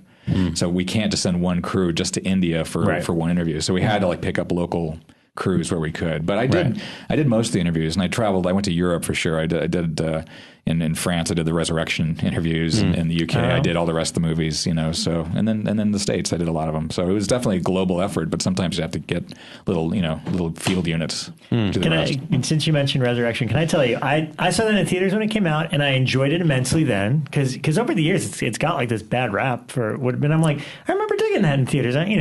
I went back when I watched the Alien 3 director's cut or whatever, and I watched the special edition version of Alien Resurrection, and I laughed out loud so much. I love it. It's my sweet spot. It seems so goofy to me. It is, but that's what I love about it. And talk about bold decisions. You would watch. You sit down. You're a studio exec, and you watch Amelie, and you go, "Oh yes, that was after." Oh, it was after. So City of Lost Children. Well, City of Lost Children. The design's there, but the tone's not. The tone in every film of his is goofy and surreal and strange and funny and sweet, but it's not Alien. I don't know. It's a strange choice for me. I actually like the underwater stuff. That was great. There's some nice stuff, but the basketball, it's the basketball. It feels more like Hellboy. Well, it's amazing. I didn't know until it feels like a cowboy movie. No, but like Hellboy. That's what it reminded me of. More. I didn't know until your doc that the basketball actually did happen in one. That story is amazing. That Sigourney. Sigourney was like, "I'm doing it," and she just did it. Are you serious? No, we show the uncut footage. We show the dailies of it. We have two angles. We have one on Sigourney, the big wide shot, and then one on Ron Perlman. And did she freak out after cut? He blew it. He blew the shot. You watch very carefully. They have to cut the second. And in fact, you probably think it's a special effect because they had to cut where they did. Yeah. But she throws the ball behind her head, complete just net, just goes right through. And Perlman, who I know, having directed him in Crave, he cracks up. He's like, "Oh my God, she made the shot!" And he turns the camera, and we show him we continue on with the uncut dailies. He's like, "Oh, I fucked it up," and it's funny because she did it, and they had to completely just cut right on the frame when Ron smiled. It's so tight. What I don't remember. What was the financial result of Alien Resurrection? Did it kill the franchise at that point before it turned into a multi-predator alien thing, or? I remember it underperforming to expectations. I mean, it probably did fine, but were there more Alien films to come after that one, or did that? I think they were hoping. I think they were totally. I think they were totally hoping to continue it. after 3 sort of was perceived to be not just the end in terms of the narrative, but the end in terms of people's interest after, such a downer of a movie. They probably wanted to resurrect, no pun intended, the franchise. And how did they get Sigourney back? Because she made it very clear at the end. 3 in your docu, she has the choice to live or die, and she's like, definitely kill me. Yeah. Well, because now she's a co-producer on it. She can contribute to the story, I'm sure. So, she had control. Had they thought about proceeding without Ripley and maybe taking the aliens in another direction, or is she the star power for it? They've thought about removing Ripley from the very beginning, from Aliens on, pretty much. I mean, not so much when Cameron was involved, but there was always sort of like this discussion of, okay, what if we don't get Sigourney back? How do we continue the story? And in 3, that was a major issue. Was like, do we bring Ripley back?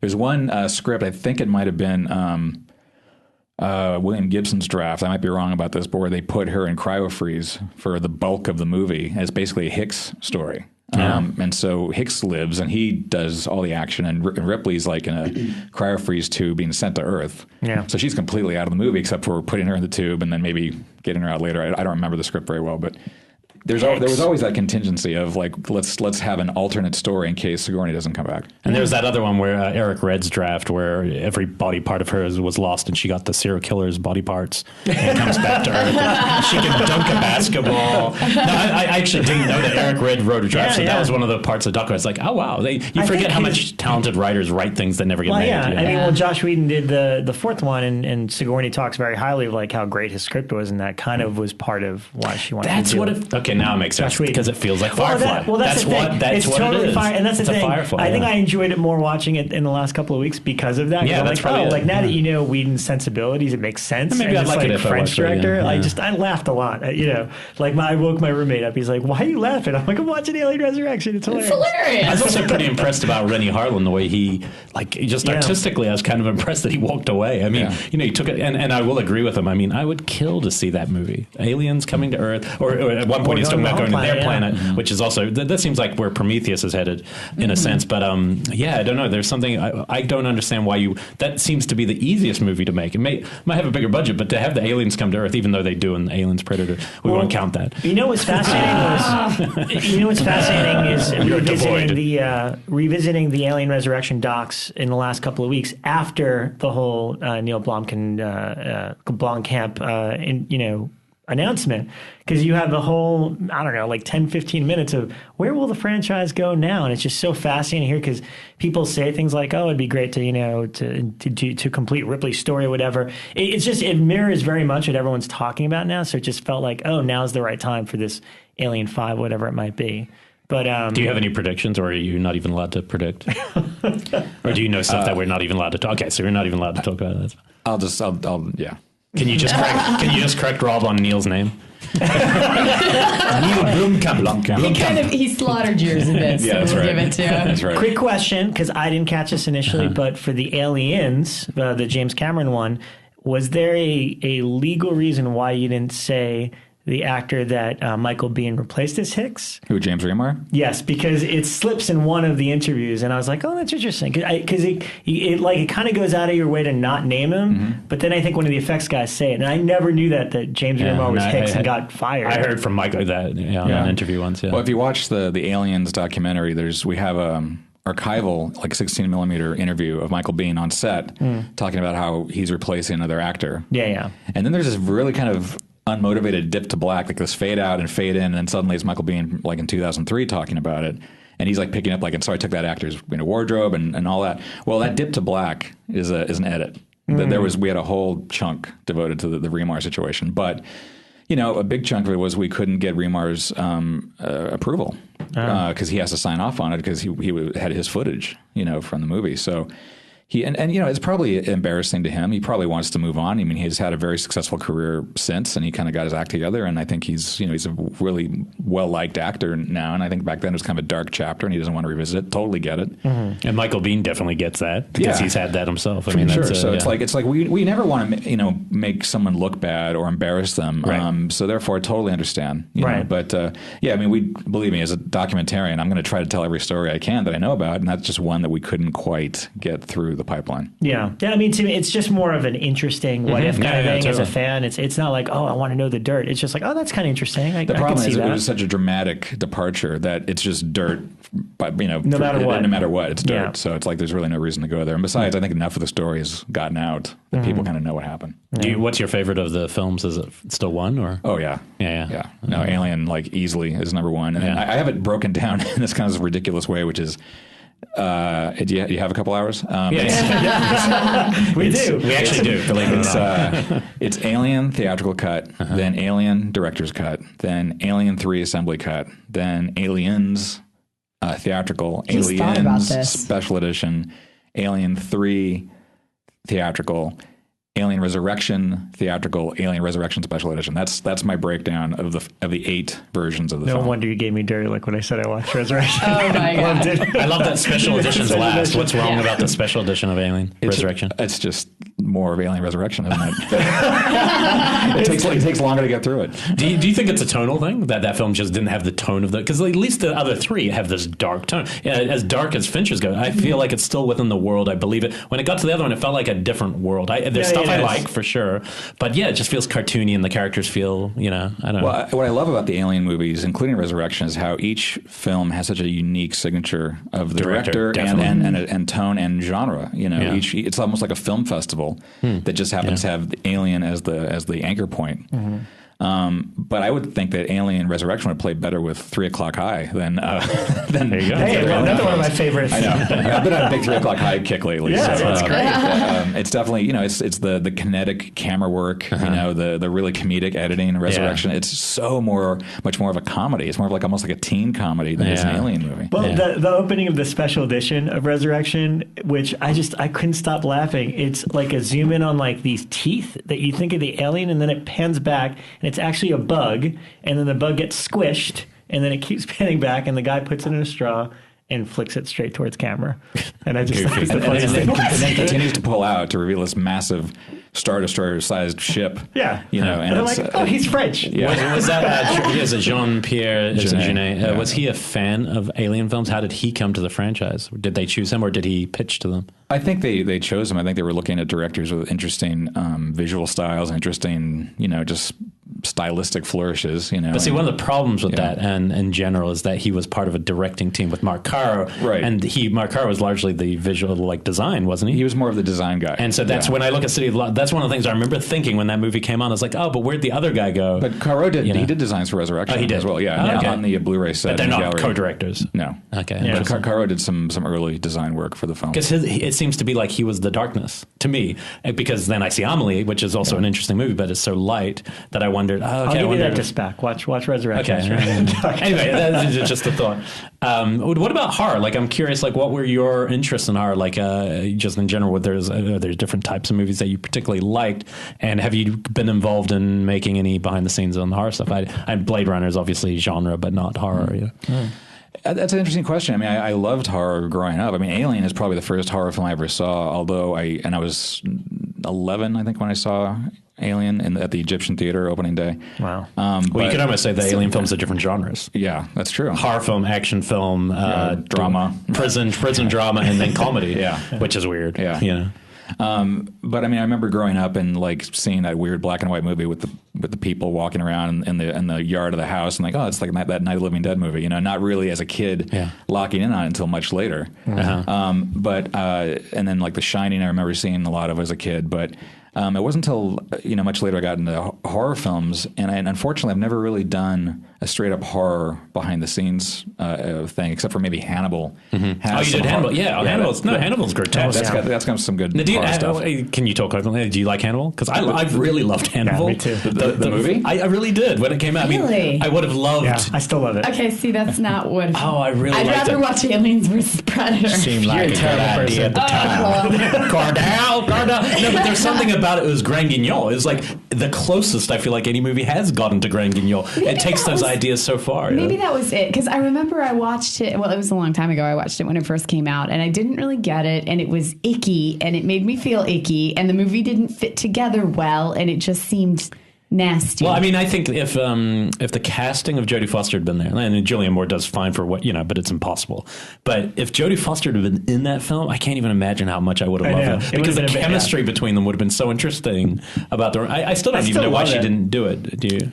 Well, It was icky. Well, I heard she was unhappy with He just made a thing of a brassiere like coming off. So there's some sort of sexual nudity It was because there was a nude scene originally. Yeah. Well, no, I mean, I know. I heard. I mean, there's all gossip, but I heard that she really didn't appreciate or like the ending of the book, which they completely changed anyway for the movie. Right. And I thought the ending of the movie and the was Italian cool. cop is great. I mean, the performance is just gold. But I don't know if I told this story on air before, but really quickly, me seeing that was like such a magical experience because it was maybe a couple of weeks before it came out in New York City. And, I was working at Tower Records, but I knew reps for like Sony and stuff. And they were like, oh, do you want it? Or who put it out? Universal, Sony? MGM. MGM. Yeah. Somebody from MGM was like, oh, I know you're a horror guy. Do you want to go see Hannibal a couple weeks early? There's like a big press screening or whatever. And I'm like, yeah, I'll go. So me and one of my best friends went, and the whole theater was like, the whole middle section was like all like blanketed out for press. So we had to sit like in the third or fourth row. And the only other person in our row we're like walking in is Stephen King, his son, and his son's girlfriend or wife. So it's like we're sitting and watching the new Hannibal movie pretty with cool, Stephen King. And the thing was, back when that came out, like some of the stuff that was happening on screen had not been done in movies before. I mean, I remember the theater was screaming. Everybody was going nuts when the brain thing, when he popped the top of his head off. I mean, that wasn't like, something you'd see in movies. It's seriously like blood-sucking freaks type content. People were like freaking the fuck out like I'd never heard before, except me and my friend. We were like giant grins, and we look over, and Stephen King's the only other person smiling. And I was like, oh, that's so great. And then like a week later, they quoted him in Entertainment Weekly, and he's just like, I really liked Hannibal, but it is in really bad taste. Yeah. And I just thought that quote was hilarious because I was like, well, he enjoyed it. So that was fun. That was a great way to see it. And I still love it. Oh, I like it quite a bit. I mean, I definitely agree with you. I think if Jodie had been in it, and I thought Julianne Moore did a fantastic job. She did. She's a great actress. Lovely in person and everything. But it's so hard to do that, to take over a role is so tough. Especially that role, which is so iconic. Yeah, it was more the relationship that's iconic between the two. If they changed both of them, then maybe. But maybe. Bring Brian Cox back. But no, I like Hannibal. And I especially like the Italian sequences. I think that's beautifully. I mean, it's no surprise Ridley shot the hell out of it. It's a beautifully photographed film. And yeah, that scene, the dinner table scene, is surreally. And awesome. Gary Oldman is just Gary Oldman is fantastic. Gold in that film. Like that Cordell stuff just killed me because it's unrecognizable. He cut it off. It's just so good. I got to rewatch this. As the show was airing, we just kept saying. I think I do that every week. That's why I couldn't believe it when that character came into the show. I was thrilled because what a great character. And I love the TV show. Oh yeah, the TV show's fantastic. That show got so much better between two seasons. I mean, the first season's good. The second season was top notch, pretty amazing. I mean, Brian Cox, like Manhunter, is obviously a great film. Brian Cox, that's an interesting performance. It hasn't got the gravity, but it's interesting. I love Brian Cox's Lecter. I love everything about Manhunter. I love it. Two Fairy stuff's just gold. And it's the best last 13 minutes of any movie, pretty much. I mean, Ingata Vida. Yeah. Pilgrim, have you ever gone into the dark, pale moonlight, looked at blood? Looks quite black, Will. Anyway. My favorite Brian Cox Lecter is, zip that little pointer down to the letter G. Yeah, it's fun. Anyway, it's good stuff. So we were talking about your horror interests. So I guess the Hannibal is the closest. But I mean, you're actually, I worked on The Hunger too on the DVD for that. Wow, cool. But we didn't get to do much. We did a commentary and a photo gallery, and that was kind of it, really. But that could have been a really fun piece. It's just like it's such a small film and doesn't have the financials to back up a super special. It's the horror Tony did, right? Yeah, I would have to say so. I think. That's an interesting. That's a movie film. Catherine Deneuve. Yeah, Susan Sarandon. Classic. Yeah. What are some of your other favorite genre movies? The stuff that you watch? I mean, just in terms of horror, I mean, I love everything Romero did up until probably Land of the Dead, which I'm in, by the way. I played a zombie in Land of the Dead. Greg Nicotero said if I could fly up to Toronto on my own dime, he'd put me in as like a hero zombie. So how did you know Nicotero? Through my old friend and associate producer Paul Frischman. I'm kind of like starting to trip on the name because Paul passed away a few years ago, so it's very emotional whenever I think of Paul. But Paul is or was tight with Nicotero and that whole crowd. So Nicotero has really come up aces because I mean he's doing the best work on Walking Dead. His episode are always really interesting. he's become a really great director and so anyway, I went up on my own dime and I got to play a zombie in Land of the Dead. Actually got directed sort of by Romero in one brief little moment, which is more like, just come here, just stand there. I'll remember this moment forever. I know. Totally counts. I still have my latex appliance, actually. That's awesome that they let you keep it. They weren't supposed to, but I kind of spirited it away. How was Asia? Oh. I didn't get to see her, actually, no. I was just with a pack of zombies. I was like with all the hero zombies, like Big Daddy and the Butcher and all those guys. Oh, that's fun. I'm in the scene when they're all coming up to the fence of Fiddler's Green, and the Butcher zombie like hacks the hole in the wall. Oh, yeah. I'm like in the back doing my zombie thing. I put a lot of work into my zombie, which all was... Right.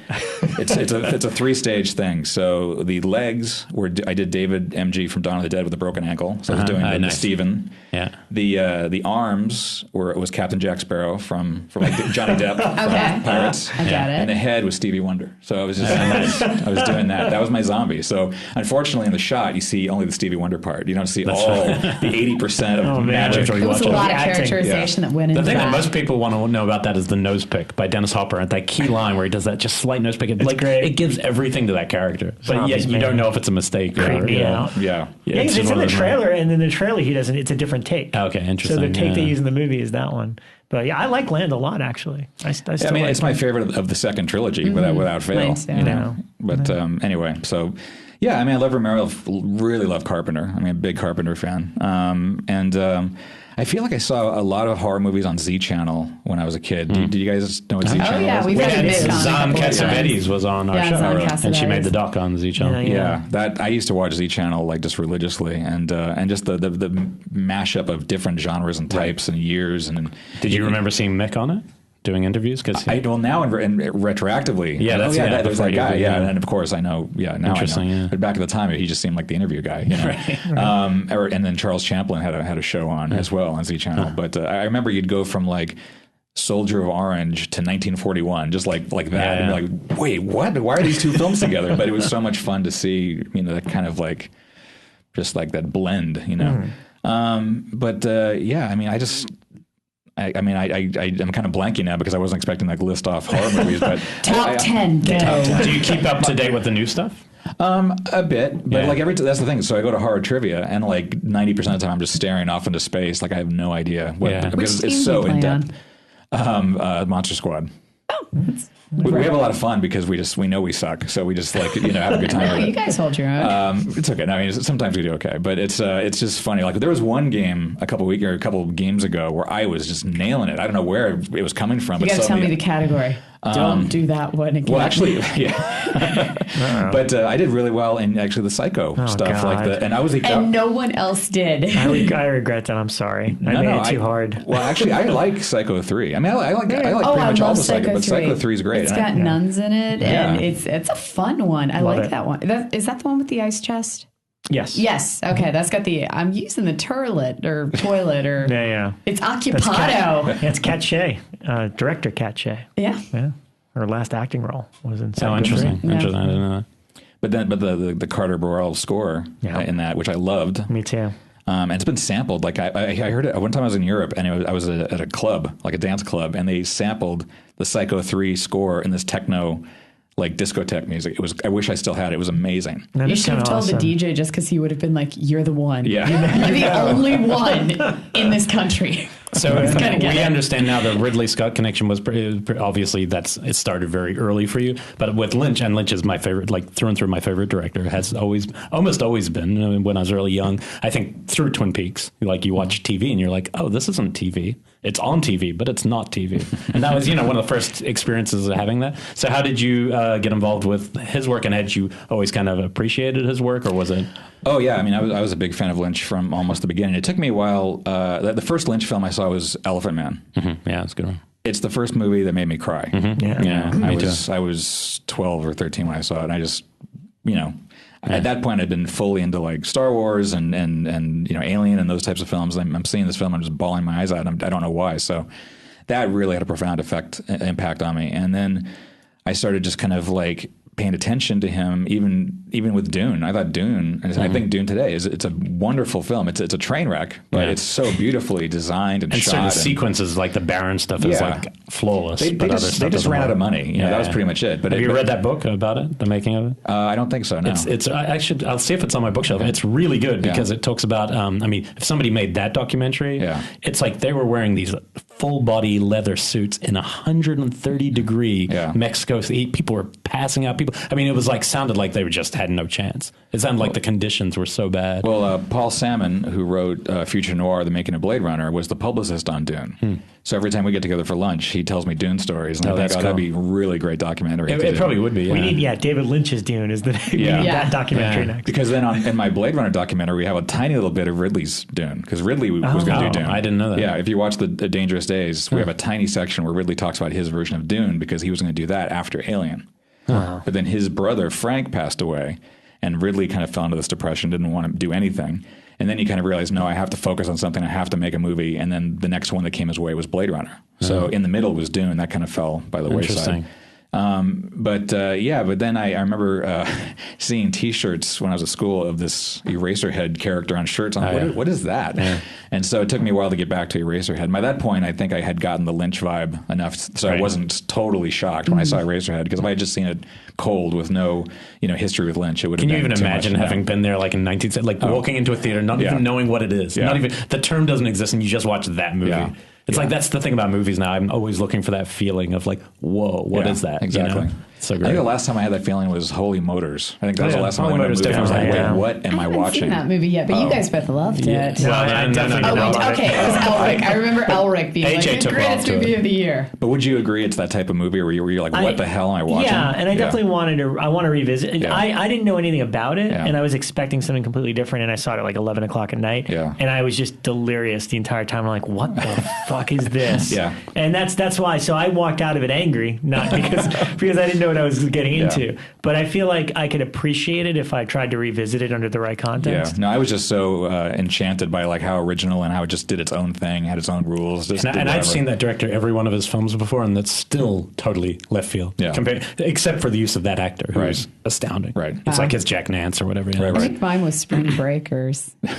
I mean, just because I didn't know what I was watching the whole time. It was definitely like I love that movie. I absolutely loved it. I'm not that big a fan of his films, but that one in particular. Like his prior work, but I liked it just because I didn't know what I was watching. I actually think a good sorry, I'm losing my voice. Actually, a really good comparison is actually Gummo is actually not the same director, but I hated that the first time I saw it, Gummo. And then I saw it again with a band playing. A band's just playing. I went to a bar and it's playing, and I was mesmerized. And I was like, "Fuck, I gotta rewatch that." And then I thought it was incredible. First time I saw it, though, it was like repulsion, and you're feeling like, I don't want to watch this. Who are these people? What is this? It's like a freak show. And then you kind of, I don't know. That's something about originality. I think our first thing is a shield. Sometimes, like a defense. Like, oh God, I don't know what is that. That doesn't fit into traditional 3-act structure, And it's, I don't know. We have to be Trash Humpers, a little, maybe a little too much. I think Trash Humpers is the kind of thing they should just hidden at like bargain bins and put a VHS, and you had to like discover it. There's no release. It's just, but I love that there's people pushing the envelope still. Right. Sure.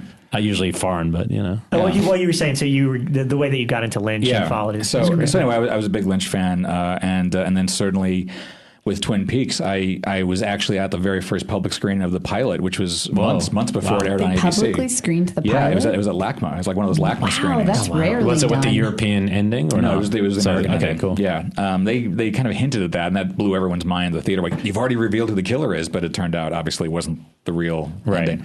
But yeah, it was. They screened it, and everyone knew it was just a David Lynch TV series. No one knew anything else. That was, there was no other hype or anything else. And a lot of the cast was there. Mark Frost, I believe, was there. Lynch wasn't there, and you could just tell you were at sort of the flashpoint of this huge pop culture phenomenon that was about to happen, because everyone there knew they were seeing something just magical. I mean, from like the very first scenes, we just knew, oh my God, this is going to be the shit like 6 months from now when this is on TV. And sure enough, it was.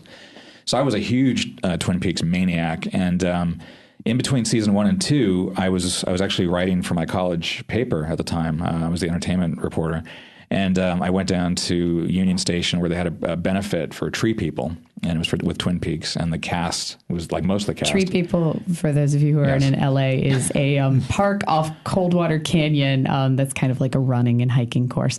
When I first heard the name, and I didn't live here, I thought it was a band. So I thought I'd let you guys know. Tree People is a park.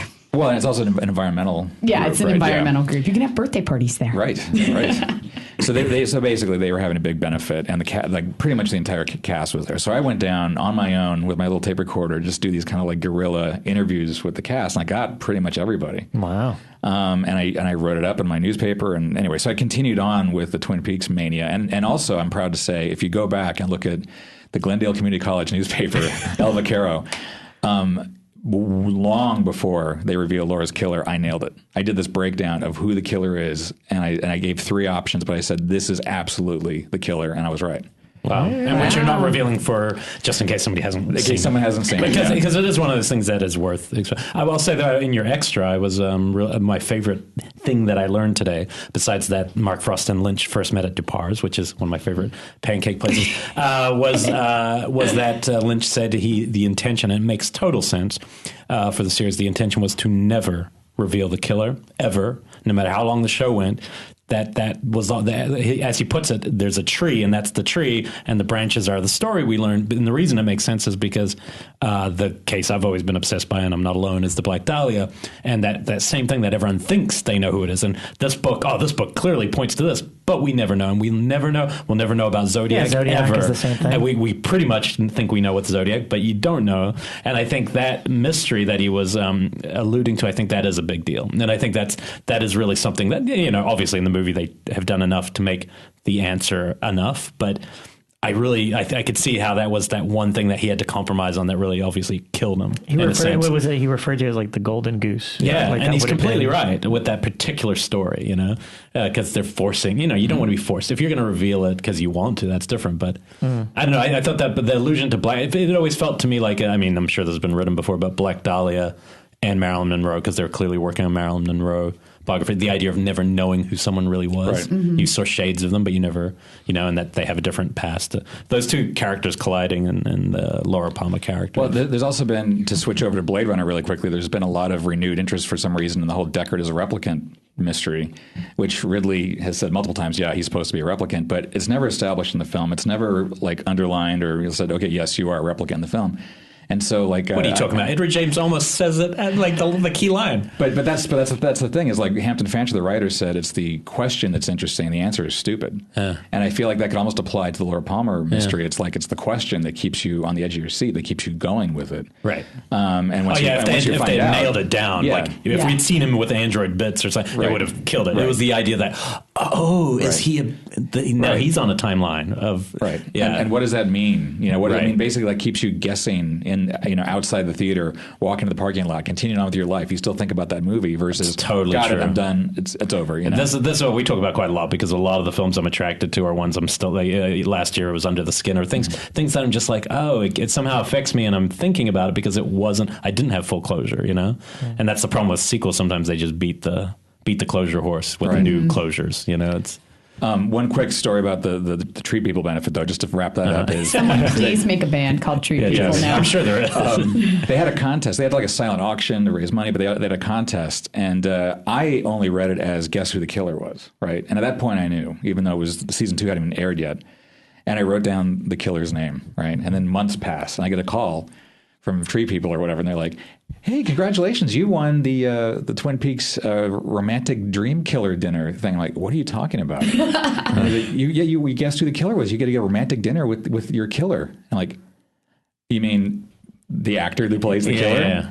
And I didn't catch that when I was signing up for it. I thought I'd just get like a T-shirt or something. Wow. And I think, and it was funny because the actor who plays the killer, I don't know why I'm still in spoiler mode on this, but anyway, the actor who plays the killer, who I've now met a couple times, we talked about that. He didn't remember that at all, but it's like, we're both kind of glad they didn't force us into this romantic do you mean situation. the physical personification of the killer or the spiritual? They set it up so like you would go out to a romantic dinner with the actor who played the killer. The physical That's body. very strange. Yeah. It's a hard question. Yeah. That's very strange and uncomfortable. Exactly. And if I'd known that, I probably wouldn't have played the game. But I was like, I saw guess the killer. Okay, and I got it right. Why did they make it romantic? That's a weird word to add into that. You didn't but do it. Dinner with the killer.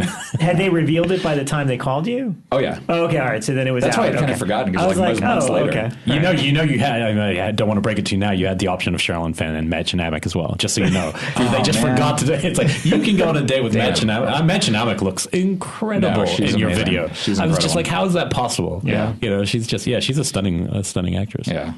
I'm curious to see how some of the others look 25 years later. It'll be interesting how some of the characters sometimes that's the problem with the bringing everyone back. It's not that people aren't good looking or anything. I could care less, but it's more that they can stop looking like the characters. Yeah. Even Kyle MacLachlan to me doesn't in his everyday life look like Dale Cooper, you know, and he, you know, Kale. It depends how they, Kale, depends how they play that off. But I'm very interested where they'll go with his character.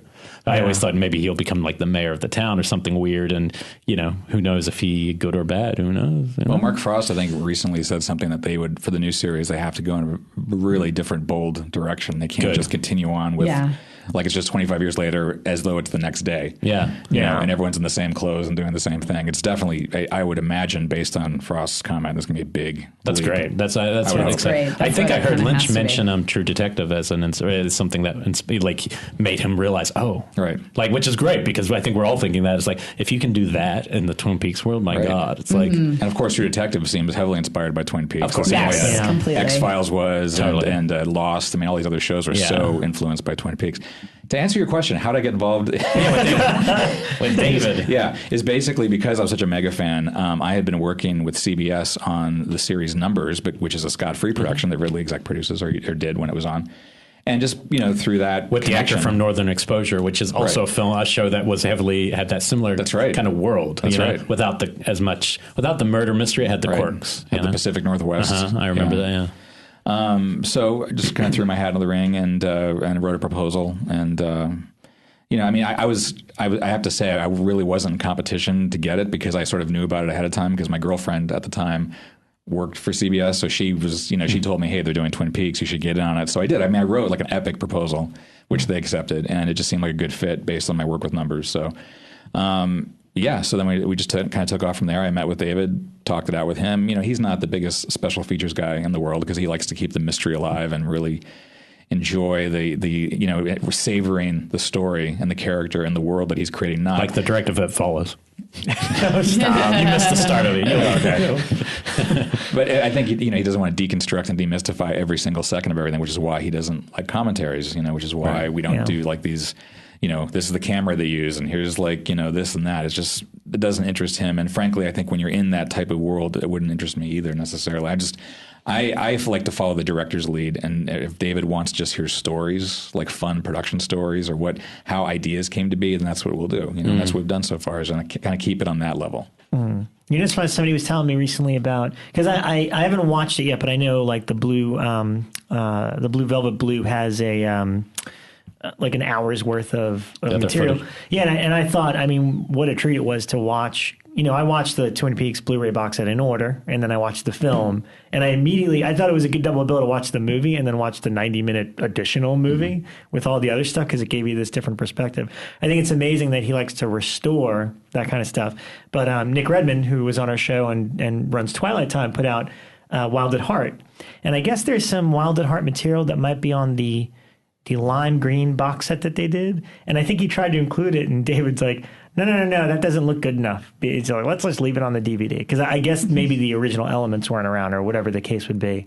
And he's like, I'd rather just leave it as a DVD thing. So I think that's kind of funny that it's like, oh, well, if the elements are there and we could restore it and do something out of it, then that's a different story. But well, I mean, it took, you know, years and years and years for the deleted scenes from Fire Walk With Me to become a real thing, you know, and then a lot of restoration work that David and Sabrina Sutherland, who works with David, they, you know, spent all this time and resources just making it like theatrically presentable, which is what it was. We had the premiere at the Vista Theater of the 90 minutes of the missing pieces, as they're called. Insanely jealous to see all this. It was, but I didn't know you well enough then. Yeah, you should have. we hadn't had you on the show yet. Damn it. Yeah. But was that a rights issue because the movie's a different company in terms of finding the material? It wasn't easy. I'll just say that in terms of like the paperwork and the elements and the maybe the politics of it. I don't know. To be honest, I wasn't part of that. Ken Ross, who's the head honcho at CBS Home Entertainment, really brokered that deal. I mean, he really moved heaven and earth to get that together after so many other people had tried and weren't able to. He just, that was like his singular vision, was to make this box that happen. So it's really Ken's baby to get that going with David. Why do you think Lynch stepped away from features, given that he's one of the few directors, kind of like Woody Allen, who can always get funding, from Europe, French backers usually? Actually, what's that? I heard that he couldn't. I mean, that's never been what I've heard. I've heard it's like as an artist, he just gets bored of a medium or tries something else. I know in Inland, he didn't have a script. A fixed script. It kept changing. But what do you think? It was just like he kind of wanted, his focus had shifted to something else, or? I mean, to be honest, I'm not sure. I think, he really got into art. He was working his art and his photography and his businesses with the music and the coffee. I think Can you broker the deal to get his coffee at Jump Cut? We will. I will promise that we will only have Lynch coffee if he comes. It's really good coffee. Yeah. No, there was a rumor circulating last year, and it probably was just the rumor that Lynch had proposed another script and that none of the studios would take it because it was too kind of batshit and they didn't think it would sell. And that he then thought about doing Kickstarter, but thought that it was kind of, a bad idea and nothing that he wanted to do. From what I've heard, he's always had French backers that could always. But then why hasn't he made Ronnie Rocket? Like, that's his dream project, or was. Unless he outgrew it. I mean, he might have just outgrown it. It's possible. But I mean, if. I read the script to it. It's pretty wacky. Yeah. The donut stuff's pretty amazing. It's out there. The final scene in that script is like, that's the ultimate, what the fuck? That is real. Between that and One Saliva Bubble, you realize he could have gone on a very, people think he's kind of abstract, but no, the version you've seen of his stuff is, still meant for all audiences. Whereas One Saliva Bubble and Ronnie Rocket are not. They're more like a Razorhead. One Saliva Bubble could have been more of a pop, mainstream movie. But it's so weird. It's weird, but it's more. It was about people who were cows. Cows were the people were cows. The people in this town had been cows. Right. And so when they're sitting there just like, hey, I'm hanging out here on a bench and I'm a cow. I mean, it was really wacky. But if you see that show that he did On the Air, there was like 5 or 6 episodes that had a really screwball comedy. I feel like that's another angle he could have pursued with One Saliva Bubble. It was just strange, absurd comedy. But an interesting thing that isn't touched on Jodorowsky's Dune is like, what if Dune fucking killed? So what if Lynch just nailed Dune and there was no production problems, and what kind of director? Because you look at Elephant Man, you go, this is a guy who has Spielberg's talent for filmmaking, and there's probably a handful of people who you could say that about, an innate sense of filmmaking. And so you're like, so if Elephant Man had been this Academy Award and then Dune had been hugely successful, and been the blockbuster year, what would have happened? Would he have gone on to and you never would have seen Blue Velvet, because Blue Velvet's only made from the ashes of failure of an epic film. It's his small self-contained De Laurentiis film. So I'm just really curious if he had that. I wonder if he even had those kind of desires to make big cinema. Well, I mean, this is purely my own speculation. Yeah. I can't base this on anything I've heard from him or anything, but I believe he would have gone back to the way to his roots and just done Blue Velvet and continued on the way he would. From what I understand, Dune was such a miserable experience. Well, let's just say the movie did, as you say, nail it when it came out.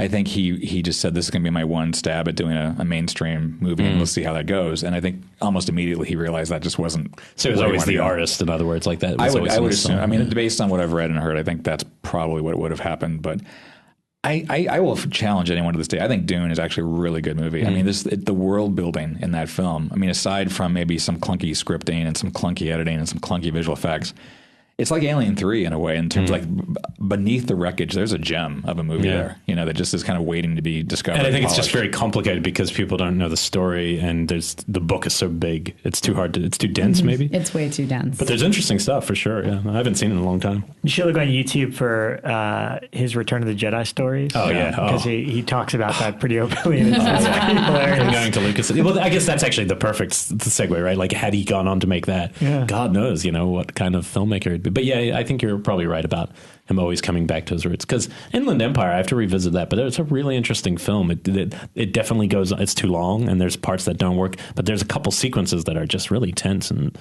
scary. But I hope that Twin Peaks brings him back to the fold of filmmaking. Yeah. I'm just glad that he's directing every episode. Yeah. Like Mark and him are writing every episode. He's directing every episode. It's being shot on film. What happened in the second, and you might cover this in your film, what happened in the second season of Twin Peaks? Why did he lose so much creative directing control? Or was it just because he couldn't, it's impossible to do them all? Was it just the studio that stepped in and said? No. Actually, from what I hear, it's actually the opposite of what many people think. He was involved, and there was some thoughts that it might have been because of Wild at Heart. He was focused on that, or because Mark Frost was focused on Storyville. But I think if you look at the timeline, it doesn't quite line up that cleanly. Yeah. I do think David and Mark were involved in season 2. It was just, it became like this pop culture like monster in a way, in terms of like what people expected from it, the demands of the studio, of the network. The production schedule of having to pump out whatever it was, 26 episodes or whatever. I forget how many episodes there were. Yeah. It was just, there was a lot to get done. And I'm sure maybe now that they're going to focus on 9 episodes, very solid, very tight package, it's probably going to be closer to what it would have been had they really had control over the show back then. And what was the final, when did they learn that they weren't going to keep making it? And what was if it was a pop culture phenomenon, why did Twin Peaks end? Well, I remember they kept changing the day of the week that the showtime, basically, whenever it showed, they kept changing it. Because it started out after X-Files, if I remember correctly, or it was before. Well, it was long before X-Files. Why do I remember them together? You might have watched reruns as an older kid. No, this is it's like 10 years before. Well, I don't remember if it's like long, but it was definitely significantly before X-Files. You gonna look it up? Yeah, I am, because for some reason in my brain, I remember. You're probably confused because David Duchovny's in it. Twin Peaks I remember it was like Simpsons, Malcolm in the Middle, X-Files, and then Twin Peaks is before Malcolm, like 10 years before Malcolm in the Middle. Okay, that I'm watching reruns. Twin Peaks, is. I was literally like, I felt like I was like 13 or something when I was on TV. Well, they kept changing air times, basically, so it was hard to keep track of the show unless you were a diehard fan. Why would they do that? Why would you fuck with something that was doing so? Maybe the ratings were going soft after they solved the murder mystery. It was sort of like, okay, where do we take the show? And there is a lull in season 2. Even if you're a super fan of the show, you have to admit there's like 4 or 5 episodes where it's like, okay, what are we doing? The James stuff, definitely. That's why I think a lot of us don't think that.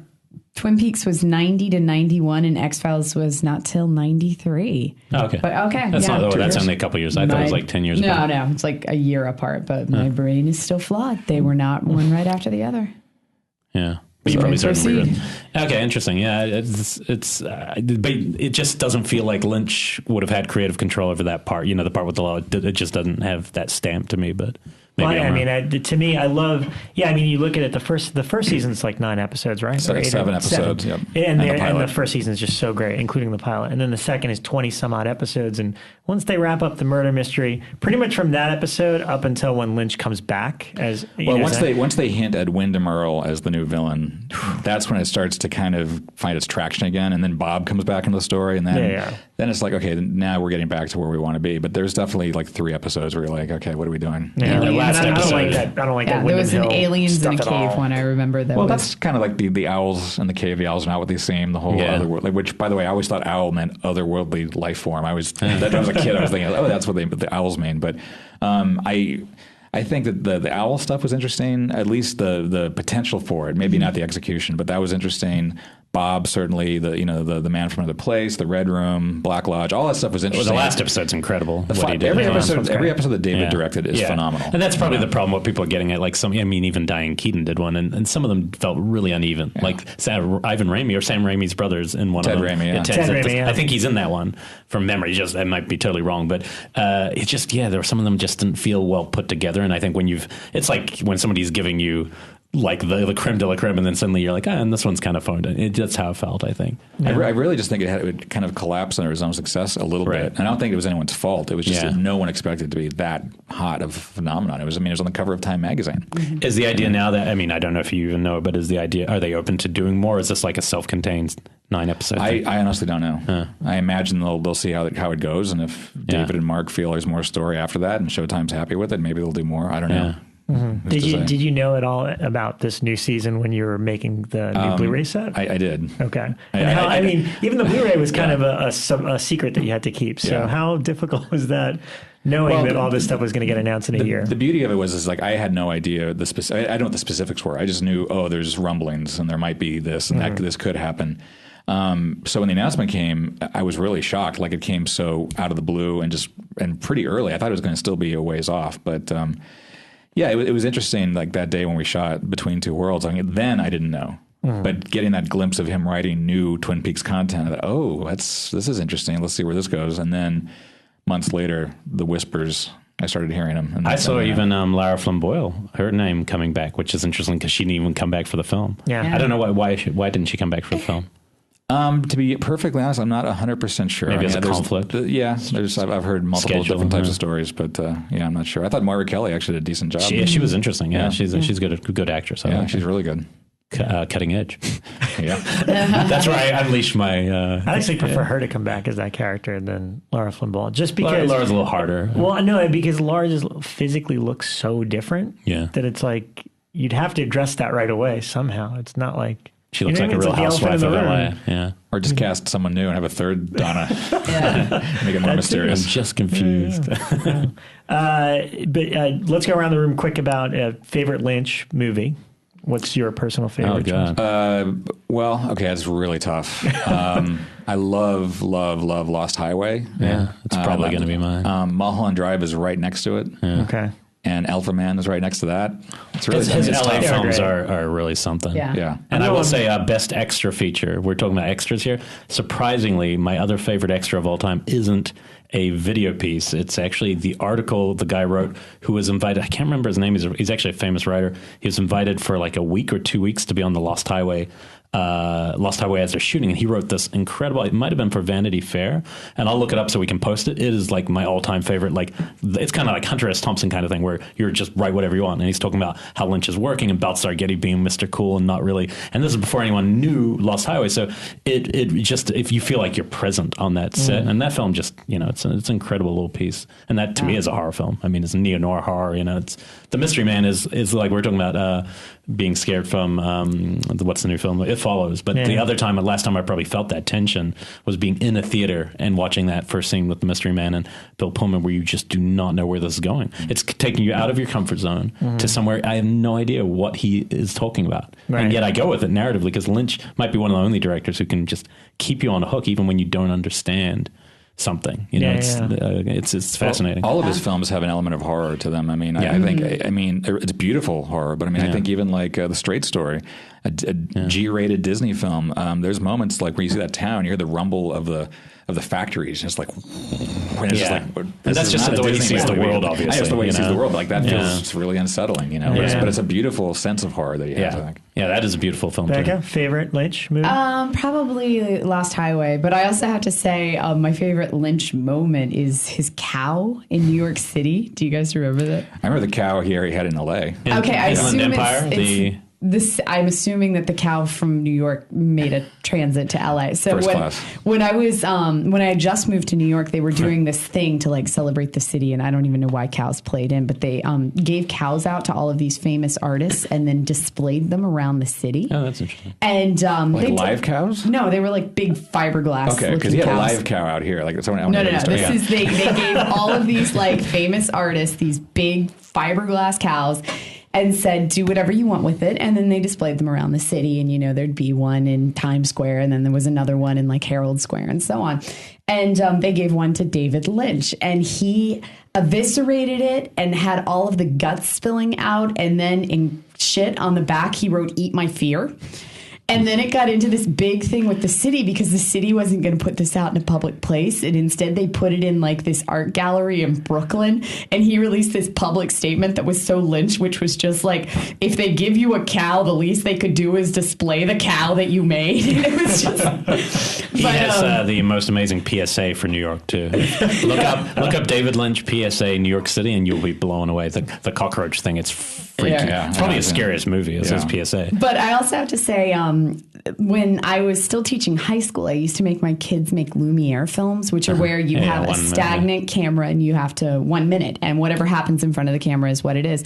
And I used to show Lynch's Lumiere. This is perfect. It's which amazing. You should look up. If I remember correctly, it's just a woman sitting on a couch and a figure slowly approaching from the window. Is that it? No, what's amazing about it is there's no cuts. And so all these directors, there's 50 directors, I think. There's a big centennial of Lumiere, Spike Lee. But most people take this beautiful camera, and it's actually a relation of Lumiere, the original, cranking the camera. And most people go, here's a baby. I think Spike Lee's is a baby for 1 minute. Yeah, so many films, The Great Wall of China, with some guy dancing on it for a minute. There's nothing there. Lynch makes literally his most surreal movie, and basically what he does is these invisible cuts between the sets, and it starts with like a woman crying She's about someone, couch. and then the camera kind of keeps moving, and suddenly you're outside, and cops discover a body, and then the camera keeps going. Suddenly there's a woman naked being electrocuted by aliens in a space, and you're just watching it going, how is in 1 minute? And even better than that film is the film of him directing it, because they have behind the scenes on all of them for this documentary, and it's just like, it's amazing. He's got his bullhorn. He's just like, okay, now, because he has to orchestrate like 6 locations that are all one place, because it's one fluid shot, and it's 1 minute fluid shot. It's really an incredible little film. But his opening scene in that is, I still consider it just to be, it's stark, because it is a woman sitting on a couch crying, but in the window behind her, you just see something coming towards her through the shears.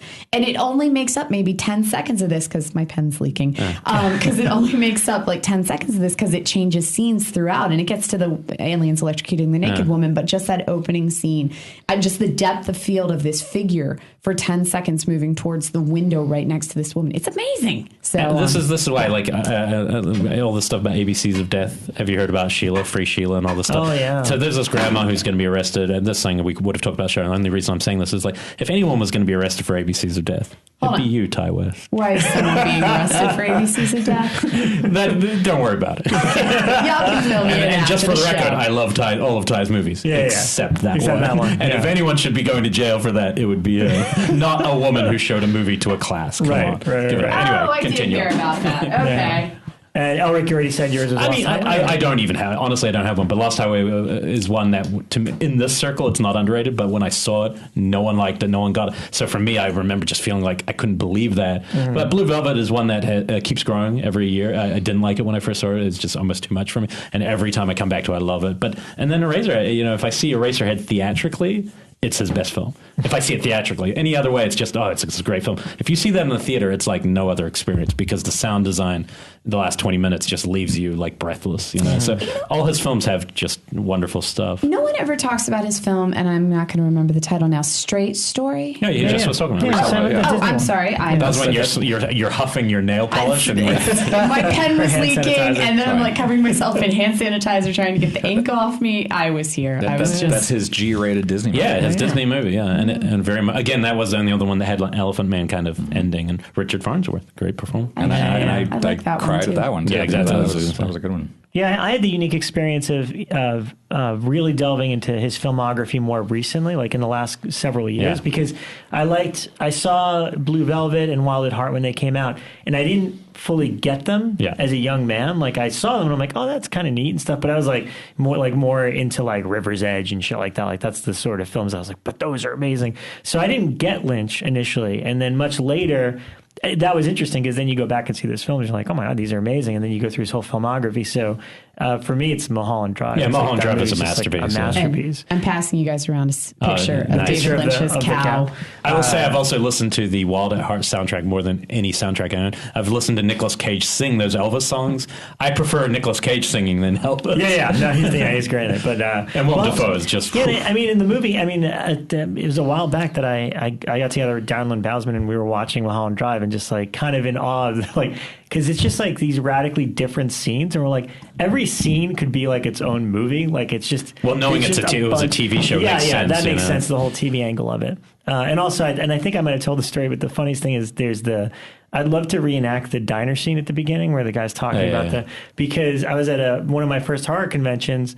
This guy and his brother, this guy Chris, who I'm still friends with now, like, they like kind of like cornered me at the hotel lobby bar, and they're like, yeah, man, we're not going to freak out or anything, but you're in Mulholland Drive, right? I'm like, no.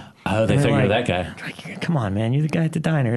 We're not going to freak out. It's going to be cool. And I'm like, no, I swear. If it was me, I would totally tell you. And they're like, no, you're man. the scared guy. You're just so good in that movie. We're not going to be weird. And I'm like, I swear, I'm not I would love to say that I was, but I'm not. And of course, one of my friends walks by and he's like, he's in Mulholland Drive, like making it totally worse. I'm going to go all out. So then I went back to watch the scene. I was like, who do they think I am in this movie? And I'm like, yeah, I guess I kind of look like that dude. So now I want to reenact that scene because I think I could totally rock it. We should pretend to do that at Texas Frightmare. We should be like, yeah, we got the guy from Mulholland Drive at our booth. If Charles can get David Lynch to come to Jump Cut and we can start selling his coffee, I'm going to change the name to Winkies. That is an official statement. Jump Cut will officially be Winkies from then on.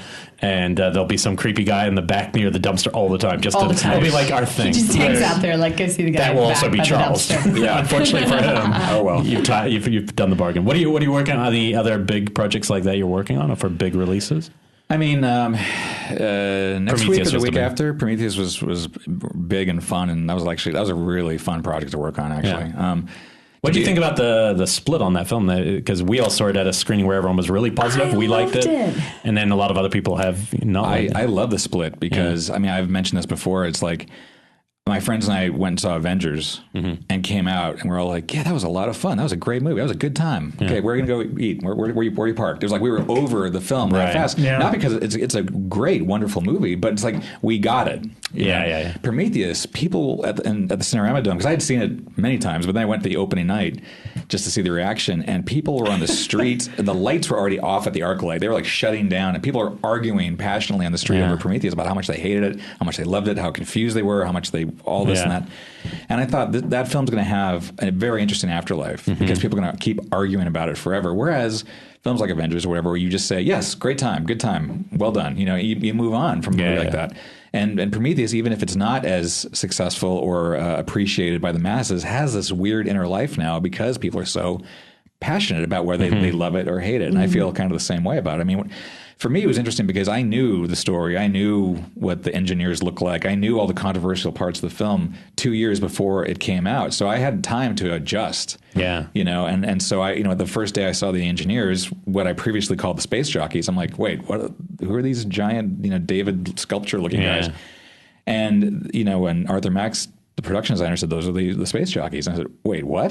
Because I had spent my childhood thinking that space jockeys were like these 14-foot tall, giant, elephantine skeletal creatures. And so all that stuff I had time to assimilate to the new vision. And now I get it. And I really do like Prometheus on its own terms. It's its own thing, you know? I mean, there's tiny loose connections to the alien universe. I mean, it is in the alien universe, but in terms of like the narrative, it's very minimally connected, and which I think is great. Because now you can start this whole new track of the Prometheus narrative and let the Ripley story, especially if you have both. And I think maybe that's the fan fear and fan lashing out is losing aliens and going just Prometheus. But if they had known they're going to get both, I think people would be totally fine. Because I really like the Fassbender, that character. I want to keep watching that character when he goes into the next film as a head or whatever. It's interesting.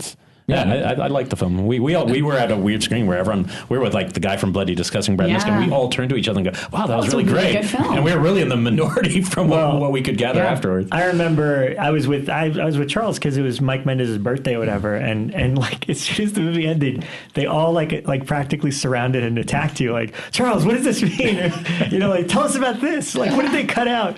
And I told you this before, but for me, I liked the experience of seeing it. I mean, the 3D I thought was really phenomenal, and it was an interesting movie, but I was just disappointed because I went in expecting an Alien prequel, which is, I think, what we all did. And, like you were just saying, you had 2 years to know that that's not what it was.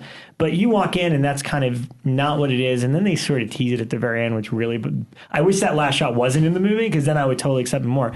But then a few months later, I watched it at home on Blu-ray in 3D with my roommate. And he's like, just watch it as a sci-fi movie. And I'm like, you know what? I enjoyed it so much more the second time because I didn't have that Alien expectation that it's going to be like that franchise, and I just watch it as its own sci-fi entity. And you told me he has an answer for me, right, about my problem with the worst. You could talk about that, right? Two of the scenes that got deleted that you thought should have been in the movie. Oh yeah, no, there's two scenes that I think if they had gone in, the film would have, like, satisfaction with the film would have gone up a bit. Well, I've talked to so many people who, for me, it was like one of the dumbest things I've ever seen in a movie. He will tell you. Which is, but that's the scene. So the scene, I'll tell them what the scene is. You tell me the story. The scene is the two guys who are trapped in there, and they, at one point, they talk about being like scared of everything. Oh my God, let's run away from. And then suddenly they're like, oh, they walk into a room and there's an alien. Oh, fascinating. Let's get closer and touch this. And you're like, what the fuck? There's no way that leap could have happened. Well, have you watched the deleted scenes on the Blu-ray? No. You should check it out, because I mean, this is ignorant talk. No, it's fine. And by the way, deleted scenes are sort of off record anyway. Right. So, but I mean, you should check them out, because you'll see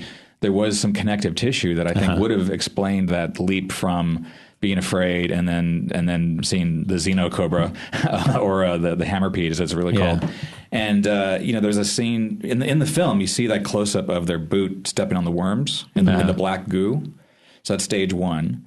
And then you cut to stage 3, which is the Hammerpede full size and attacks them and all that. There was a stage 2, which was about 7 inches long, a bigger worm that was sort of the intermediate stage between tiny worm and Hammerpede, that they find, and it's harmless enough that they kind of freak out, because it's the first time they've seen alien life ever off the Earth.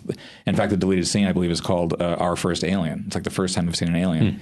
So they put it in a jar, and Milburn is freaking out. He's like practically crying, because it's like the first alien life ever discovered. So it's a huge discovery. He's like a kid in a candy store. And David holds the jar. He's like, our first alien, and it's like this moment where they like, oh shit, we're making discoveries. So that would feed in. That makes more sense on the other end. So when you see the Hammerpede later, he's on the high of discovery. Right. And he's saying, oh, here's another one. I'm discovering all this stuff. So that would smooth out that transition a bit if that went back in. And why would that be cut out? Just purely time? Or? Yeah, I think it was time. Okay. I think, when Ridley works the film, he tries to get as tight as possible, because he keeps seeing it. And then it's like, okay, what am I now maybe sick of seeing? Or what is unnecessary? Or what can I just start trimming to get it to the tightest, leanest, meanest form of the movie it can be? So that just happened to be a casualty of that process. And, I think the film works without it. But if you have that problem, that's the scene that will probably... it doesn't run the movie. It's those kind of scenes where you stop believing in the characters, which is there's always a problem. It's the film as a whole is interesting, and then the other scene I would love to have seen go back in is the full final battle with Shaw and the engineer, which is in the final movie. You hear David say he's coming, and the hatch doors open, and the engineer comes in, and she hits the hatch, and the tentacles from the trilobite come out and grab him, and that's it. There's a full battle between Shaw and the engineer, and she's got the axe, and they're fighting throughout the shuttle, or the escape pod, whatever it is. That's great, and it's satisfying, because it's just the final battle between the villain and the hero, and they're going at it, and I think that would have been a bit more satisfying. But again, there's a time issue. Is that on the extras? Oh yeah, it's all there. I got to see that. I'm curious. No, there's a ton of deleted scenes. I mean, I know people have issues with Prometheus, but I will say I think that the 4-disc Prometheus set is really great. It's probably one of the ones I'm the most proud of by far. Is there much? I hear talk here and there of more Prometheus, but is that a world still being explored? Yeah, I think that they're planning on doing that with Ridley. Yeah, Ridley's okay. I think so. Oh, cool. Excellent. I've seen bits. You've seen things. But before I delve into your film, because I want to talk a little bit about that and your own narrative films that you're working on now, are there, you've worked on so much stuff. Are there any filmmakers or films that you did documentaries for that were surprising or like that you're proud of? Before we came on, you mentioned obviously Spider-Man 2, which I love Spider-Man. It's Sam Raimi. Mm-hmm. So, directors of that caliber that you grew up with and then you get to work with them in that capacity. What are some of the other ones that you're most proud of or that have been the most pleasant experiences? Well, it's interesting just because I've been so Ridley-centric for so long. It's and he is one of my favorite filmmakers of all time. So that alone is one of the great honors of my life as a film geek and then as a filmmaker, both.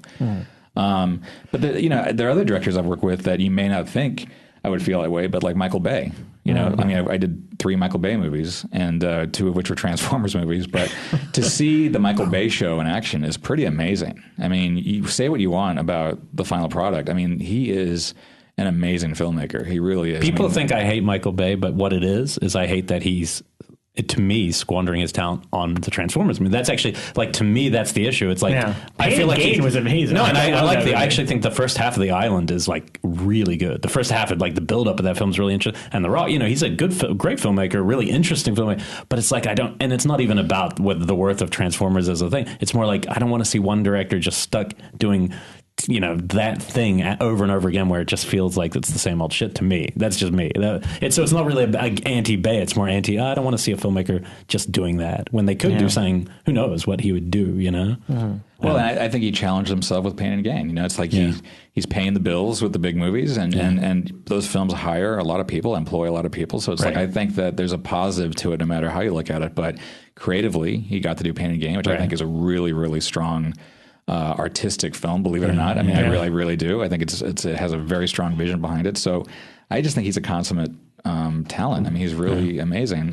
It's just that, he might not be to everyone's taste. Right. But watching him in action is pretty amazing. I don't know. It's interesting because sometimes on the films I work on, it's after the fact. It's sort of like after the film's been made. I'm not on the set, so I don't get to the process entirely. But the ones that I have seen, and Tony Scott actually was fantastic to watch as well. I mean, he's another sort of force of nature who just takes over the set, and he's like a tornado that just rips through, and everyone's just like along for the ride. So I mean, when you see a director who can change, they almost have like a reality distortion bubble around them. Like wherever they go, just everything just changes around them. I think that's amazing. When you have Michael Bacon snap his fingers and a Black Hawk helicopter lands 5 seconds later, it's pretty incredible. To see that power in action. I've seen it a lot with Ridley, and actually recently I just got back from Hungary and the set of The Martian, his new movie, which I think is going to be incredible. Just the way people react to what he needs. What kind of film is that? I haven't heard of that one. It's based on a book, an ebook. I think it was like one of the first sort of self-published ebooks to get a movie deal. I could be wrong about that, but called The Martian by Andy Weir. You should read it. It's a great book. Scripts by Drew Goddard, and it's a fantastic script. It's one of the best scripts I've frankly read in years. Wow. So it's I'm super excited about The Martian. What kind of tone? It's a survival story. Oh, so it's not an alien thing with The Martian. No. Okay. It's not Marvin the Martian. Yeah, good. It's a straight up survival story, and it's amazing. I mean, you'll read it and you'll laugh, you'll cry. It's really just it's such an emotional journey. Interesting. So I'm really excited about that. But what do you think of his? This is a controversial one, but because I was at Monty Hellman's last night, and Monty Hellman favorite film of almost the last decade is the director's cut, and he taught a whole class at his house about the difference between the director's cut and the theatrical of Ridley's last film, the Cormac McCarthy. Oh, The Counselor. And here's the thing, I've never seen a director who has no relation to Ridley at all. I don't even think he knows Ridley. Monty would show us scenes from the theatrical versus the director's cut, and they're just completely gutted. Like there's a scene between Bruno, the guy who plays Hitler, Bruno Gans or whoever the actor is, and it's just like literally all the crux of what he's talking about, like, oh, this diamond, it has all these pieces in it. In the theatrical, it's cut to like a minute and a half, and then the director's cut, it's like a 7-minute scene, and in that 7 minutes, it's a throwaway character, but it's basically everything that's important in the movie. And so I had never seen that. I still haven't seen the theatrical. I've only seen the scene comparison. But it was so cool to see that he was just like completely championing this version. He's like, oh, the theatrical is a terrible movie. And he goes, and this director's cut is one of the best movies of the last decade. And I was just like, whoa. And so walking through that, I don't know if I was as excited about him but I did like it. I thought it was really I strongly feel in the next 5 or 10 years, The Counselor is going to come back with a vengeance as like a film that people get finally. They're like, oh, we really missed the boat on that one. The theatrical cut is maybe not the best version of it. The uncut is amazing, and I think make sure you tell Ridley this the old director. No. The issue is like sometimes you have to hit a running time for your theatrical release. Otherwise, people are going to just check out. Right. At home, you have the comfort of watching it at home and pausing and taking a piss break or whatever you need to do. But you can get through the movie, unlike in a theater sometimes. So I think The Counselor, the uncut version of The Counselor, is a really incredibly strong. And it's a horror film, for people who don't know, because there's a scene with Cameron Diaz on the hood of a car that makes it a horror film.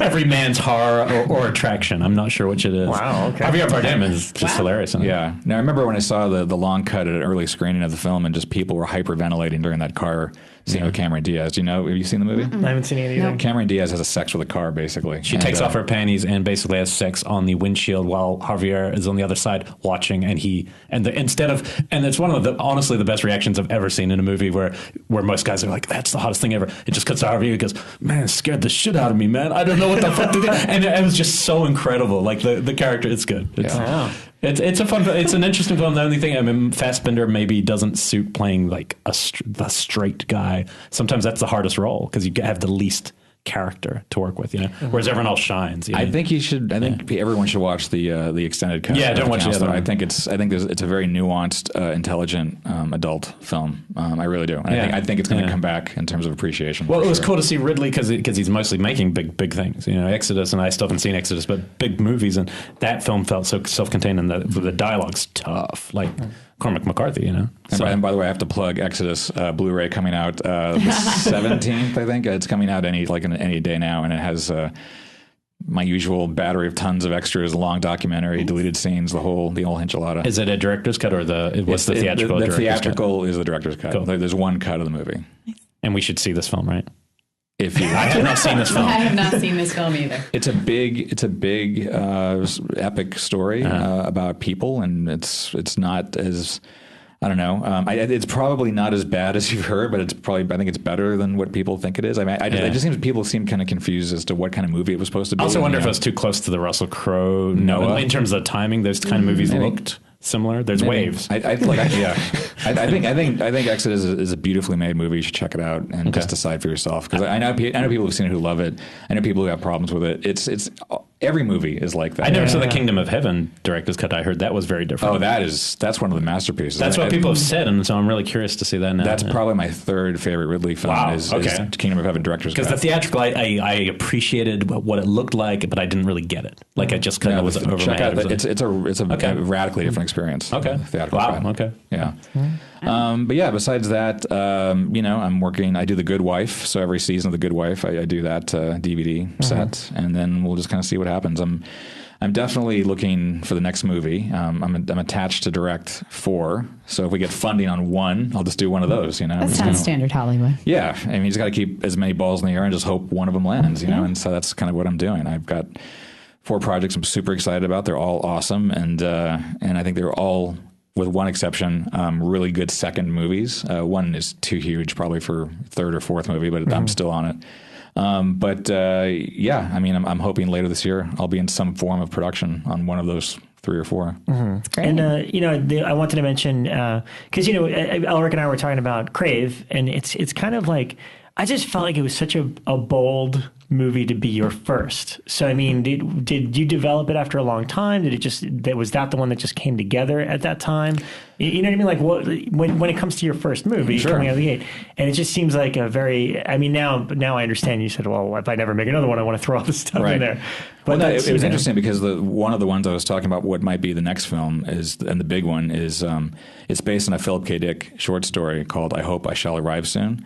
And I've been attached to that for, I don't know, since before Crave, actually. So I was developing that with the Dick estate, with Issa Dick Hackett, Philip K. Dick's daughter, and Kaylin Egan, who is their development exec, and he's a good friend of mine, and now we write scripts together. He and I worked on the script for years, for I Hope I Shall Arrive Soon. But Issa, as she saw it developing from what was a really small, intimate human story to this big futuristic drama, she just kind of said, maybe you should do something smaller first to show that you can direct the film before we try to raise, tens of millions of dollars or more. So I thought, okay, fair enough. So I tried to scramble and find a smaller movie. And my neighbor at the time, Rob Lawton, who's a filmmaker in his own right, I just asked him, I said, do you have anything? I need a script. I need something fast and quick and something we can do, And he said, I might have something. So he pitched me this idea of Travis Bickle meets Walter Mitty. And that was it. And I said, great, done. Let's start working on it. So he did the first few drafts. I did the last few drafts. And, then it was a matter of getting the money together and then where we're going to shoot and casting and all that stuff. And it didn't come together as fast as you would think, even though it is a low budget movie. But we shot in Detroit, and, it took all told about 3 or 4 years to really do it, from saying, okay, we're going to do this small movie, to getting it done and getting out into the festival circuit. But it was an epic adventure for sure for a small film. And why Detroit? Was Detroit part of the story or part of? No, it was written for New York, and then we rewrote it for L.A. and then back to New York. And I scouted New York twice and scouted L.A. every day that I could. But it came down to money, basically, because Michigan had this really great tax incentive, which is why so many movies were shooting in Michigan. In fact, at the same time as Crave, Red Dawn remake was shooting. And if you look very carefully in Crave, you can see some Chinese banners in the background, some like red Chinese banners that were, it was the Red Dawn set. we would turn the corner with our little movie and there'd be tanks, you know, on the other side. And they actually, Red Dawn let us shoot on their streets a couple times. They were really cool. So that was, it was just money. Basically, it was cheaper to shoot in Detroit. And plus, Detroit is a phenomenal location. I mean, just those buildings are, you know, you can't get that anywhere else. So, it was just, and the reason why that was my first film was out of necessity, but it was also a really great script in terms of like it provided a lot of different types of scenes and different types of, you know, ways to show off my directing abilities. So whatever the next movie was, like I always say, look, there's that scene, I did that, or there's that tone, I did that, you know. It's almost like a director's show reel. It's 113 minutes long. Yeah. And Ron Perlman, did you meet him on the Alien stuff? Or have you known him? No, it was a completely separate way that Ron came to Crave. Basically, that role is the typical, like, you have your cast, and it's like, and so-and-so as role, right? The anchor to the marquee, basically. Right. And so we were looking for that type of an actor. So after going down the list of who's available, who can we afford, who likes the script, who wants to do it, Ron was like one of 7 or 8 names. And I thought, well, for the character, Ron was easily the most appropriate and the best. And then I thought back to the Alien experience, and I thought, well, yeah, he's the guy. And fortunately, he said yes. Cool. Now, the 4 that you have in development, are they all genre films? Yeah, pretty much. One, I Hope I Shall Arrive Soon, is a futuristic drama. It's kind of like a war story, actually, or it's coming home from war story set in 150 years in the future, and it's really, really cool. Then there's then there's one called Small Town, which that's the one I feel like is the closest that's ready to go. That's a Alien meets End of Watch movie, basically. It's an alien invasion film that takes place in one night in real time. And that one, I think, is really ready to go. I hope we get to do that this year. And then another one is called Friendship Game, which is written by Damien Ober, who wrote one of the episodes, or he's writing the adaptation, I should say, of one of the episodes of Black Mirror, which is a really great show. They're doing a movie version with Robert Downey Jr., so he's writing that. So I remember Robert Downey Jr. bought the rights. Yeah, so he's hot on that right now. So there's that, and then there's a new, like the latest one that's come my way. I hope I get to do this at some point. I can't talk about it yet, but it's really great. It's based on an existing title or property, so it's really cool. And that's more medieval. Very cool. Yeah. Wow. So one of those, please. I hope one of those put it into the universe. Yeah. Wow. Did you get to show Ridley your film, Crave? Oh, I did. I showed him a rough cut of it. And he gave you notes? What's that like? I sent it down. I sent a Blu-ray down on a Thursday afternoon, and the next day on Friday at 9 a.m., the phone rings, and it's like Ridley's assistant. Charlie, I have Ridley for you. Like immediately, I'm like, wait, what? And he didn't even say hi. The first thing he said was, "Well done, mate." And I burst out crying, basically. I was like, oh my God. But then we talked for a while, and he told me I should cut out like 8 or 10 minutes, and he told me which 8 or 10 minutes, and I cut them out, and sure enough, it made a huge improvement. Yeah, that's great. He knows what he's talking about. Yeah. You don't get there for nothing. No. Wow. Well, he was really helpful, actually. In fact, we had a bit of a crisis in post. I was on the set of Prometheus, and I got word that my first composer, Chris Drake, was doing the music for Crave. And he did a bunch that I loved, but he had to bow out for another project. And this was the day after Ridley had asked me, how's Crave going? And I said, oh, it's going good. We're working on the score. He goes, oh, because if you need music, I got guys. And I said, oh, it's okay. I got it. And then the next day, Chris had to drop out. So I go to Ridley the day after that with my tail between my legs. I'm like, so remember you're talking about music? And he sent out an email like that day, and I'm talking to like Harry Gregson Williams and Mark Streitenfeld, who work with Ridley, and then another friend of mine connected me with Bear McCreary. And Bear came out to my house to watch Crave. And, between the three of them, they said, well, we're all really busy, but we have proteges. So I got the protege list from those three guys. And then one of Harry Gregson Williams' proteges is Justin Burnett, who's a super talented composer, and he did Crave eventually. Right. But that was another Ridley assistance, Yeah. So Netflix streaming, guys. That's where you check can it see out this on Netflix streaming this week. Check out Crave, check out, all the special features. Every Ridley Scott thing. Watch the deleted scenes on Prometheus. Watch the Alien stuff, Twin Peaks. Everything. God. Thank you so much for joining us tonight. Thank you so much, Charles. And we will come to Winkies at some point when we open Winkies. And they'll have David Lynch coffee. Lynch's coffee will be there. It's good stuff. Awesome. We'll see you guys next week. All right. Thanks. Thanks, John. Thank you.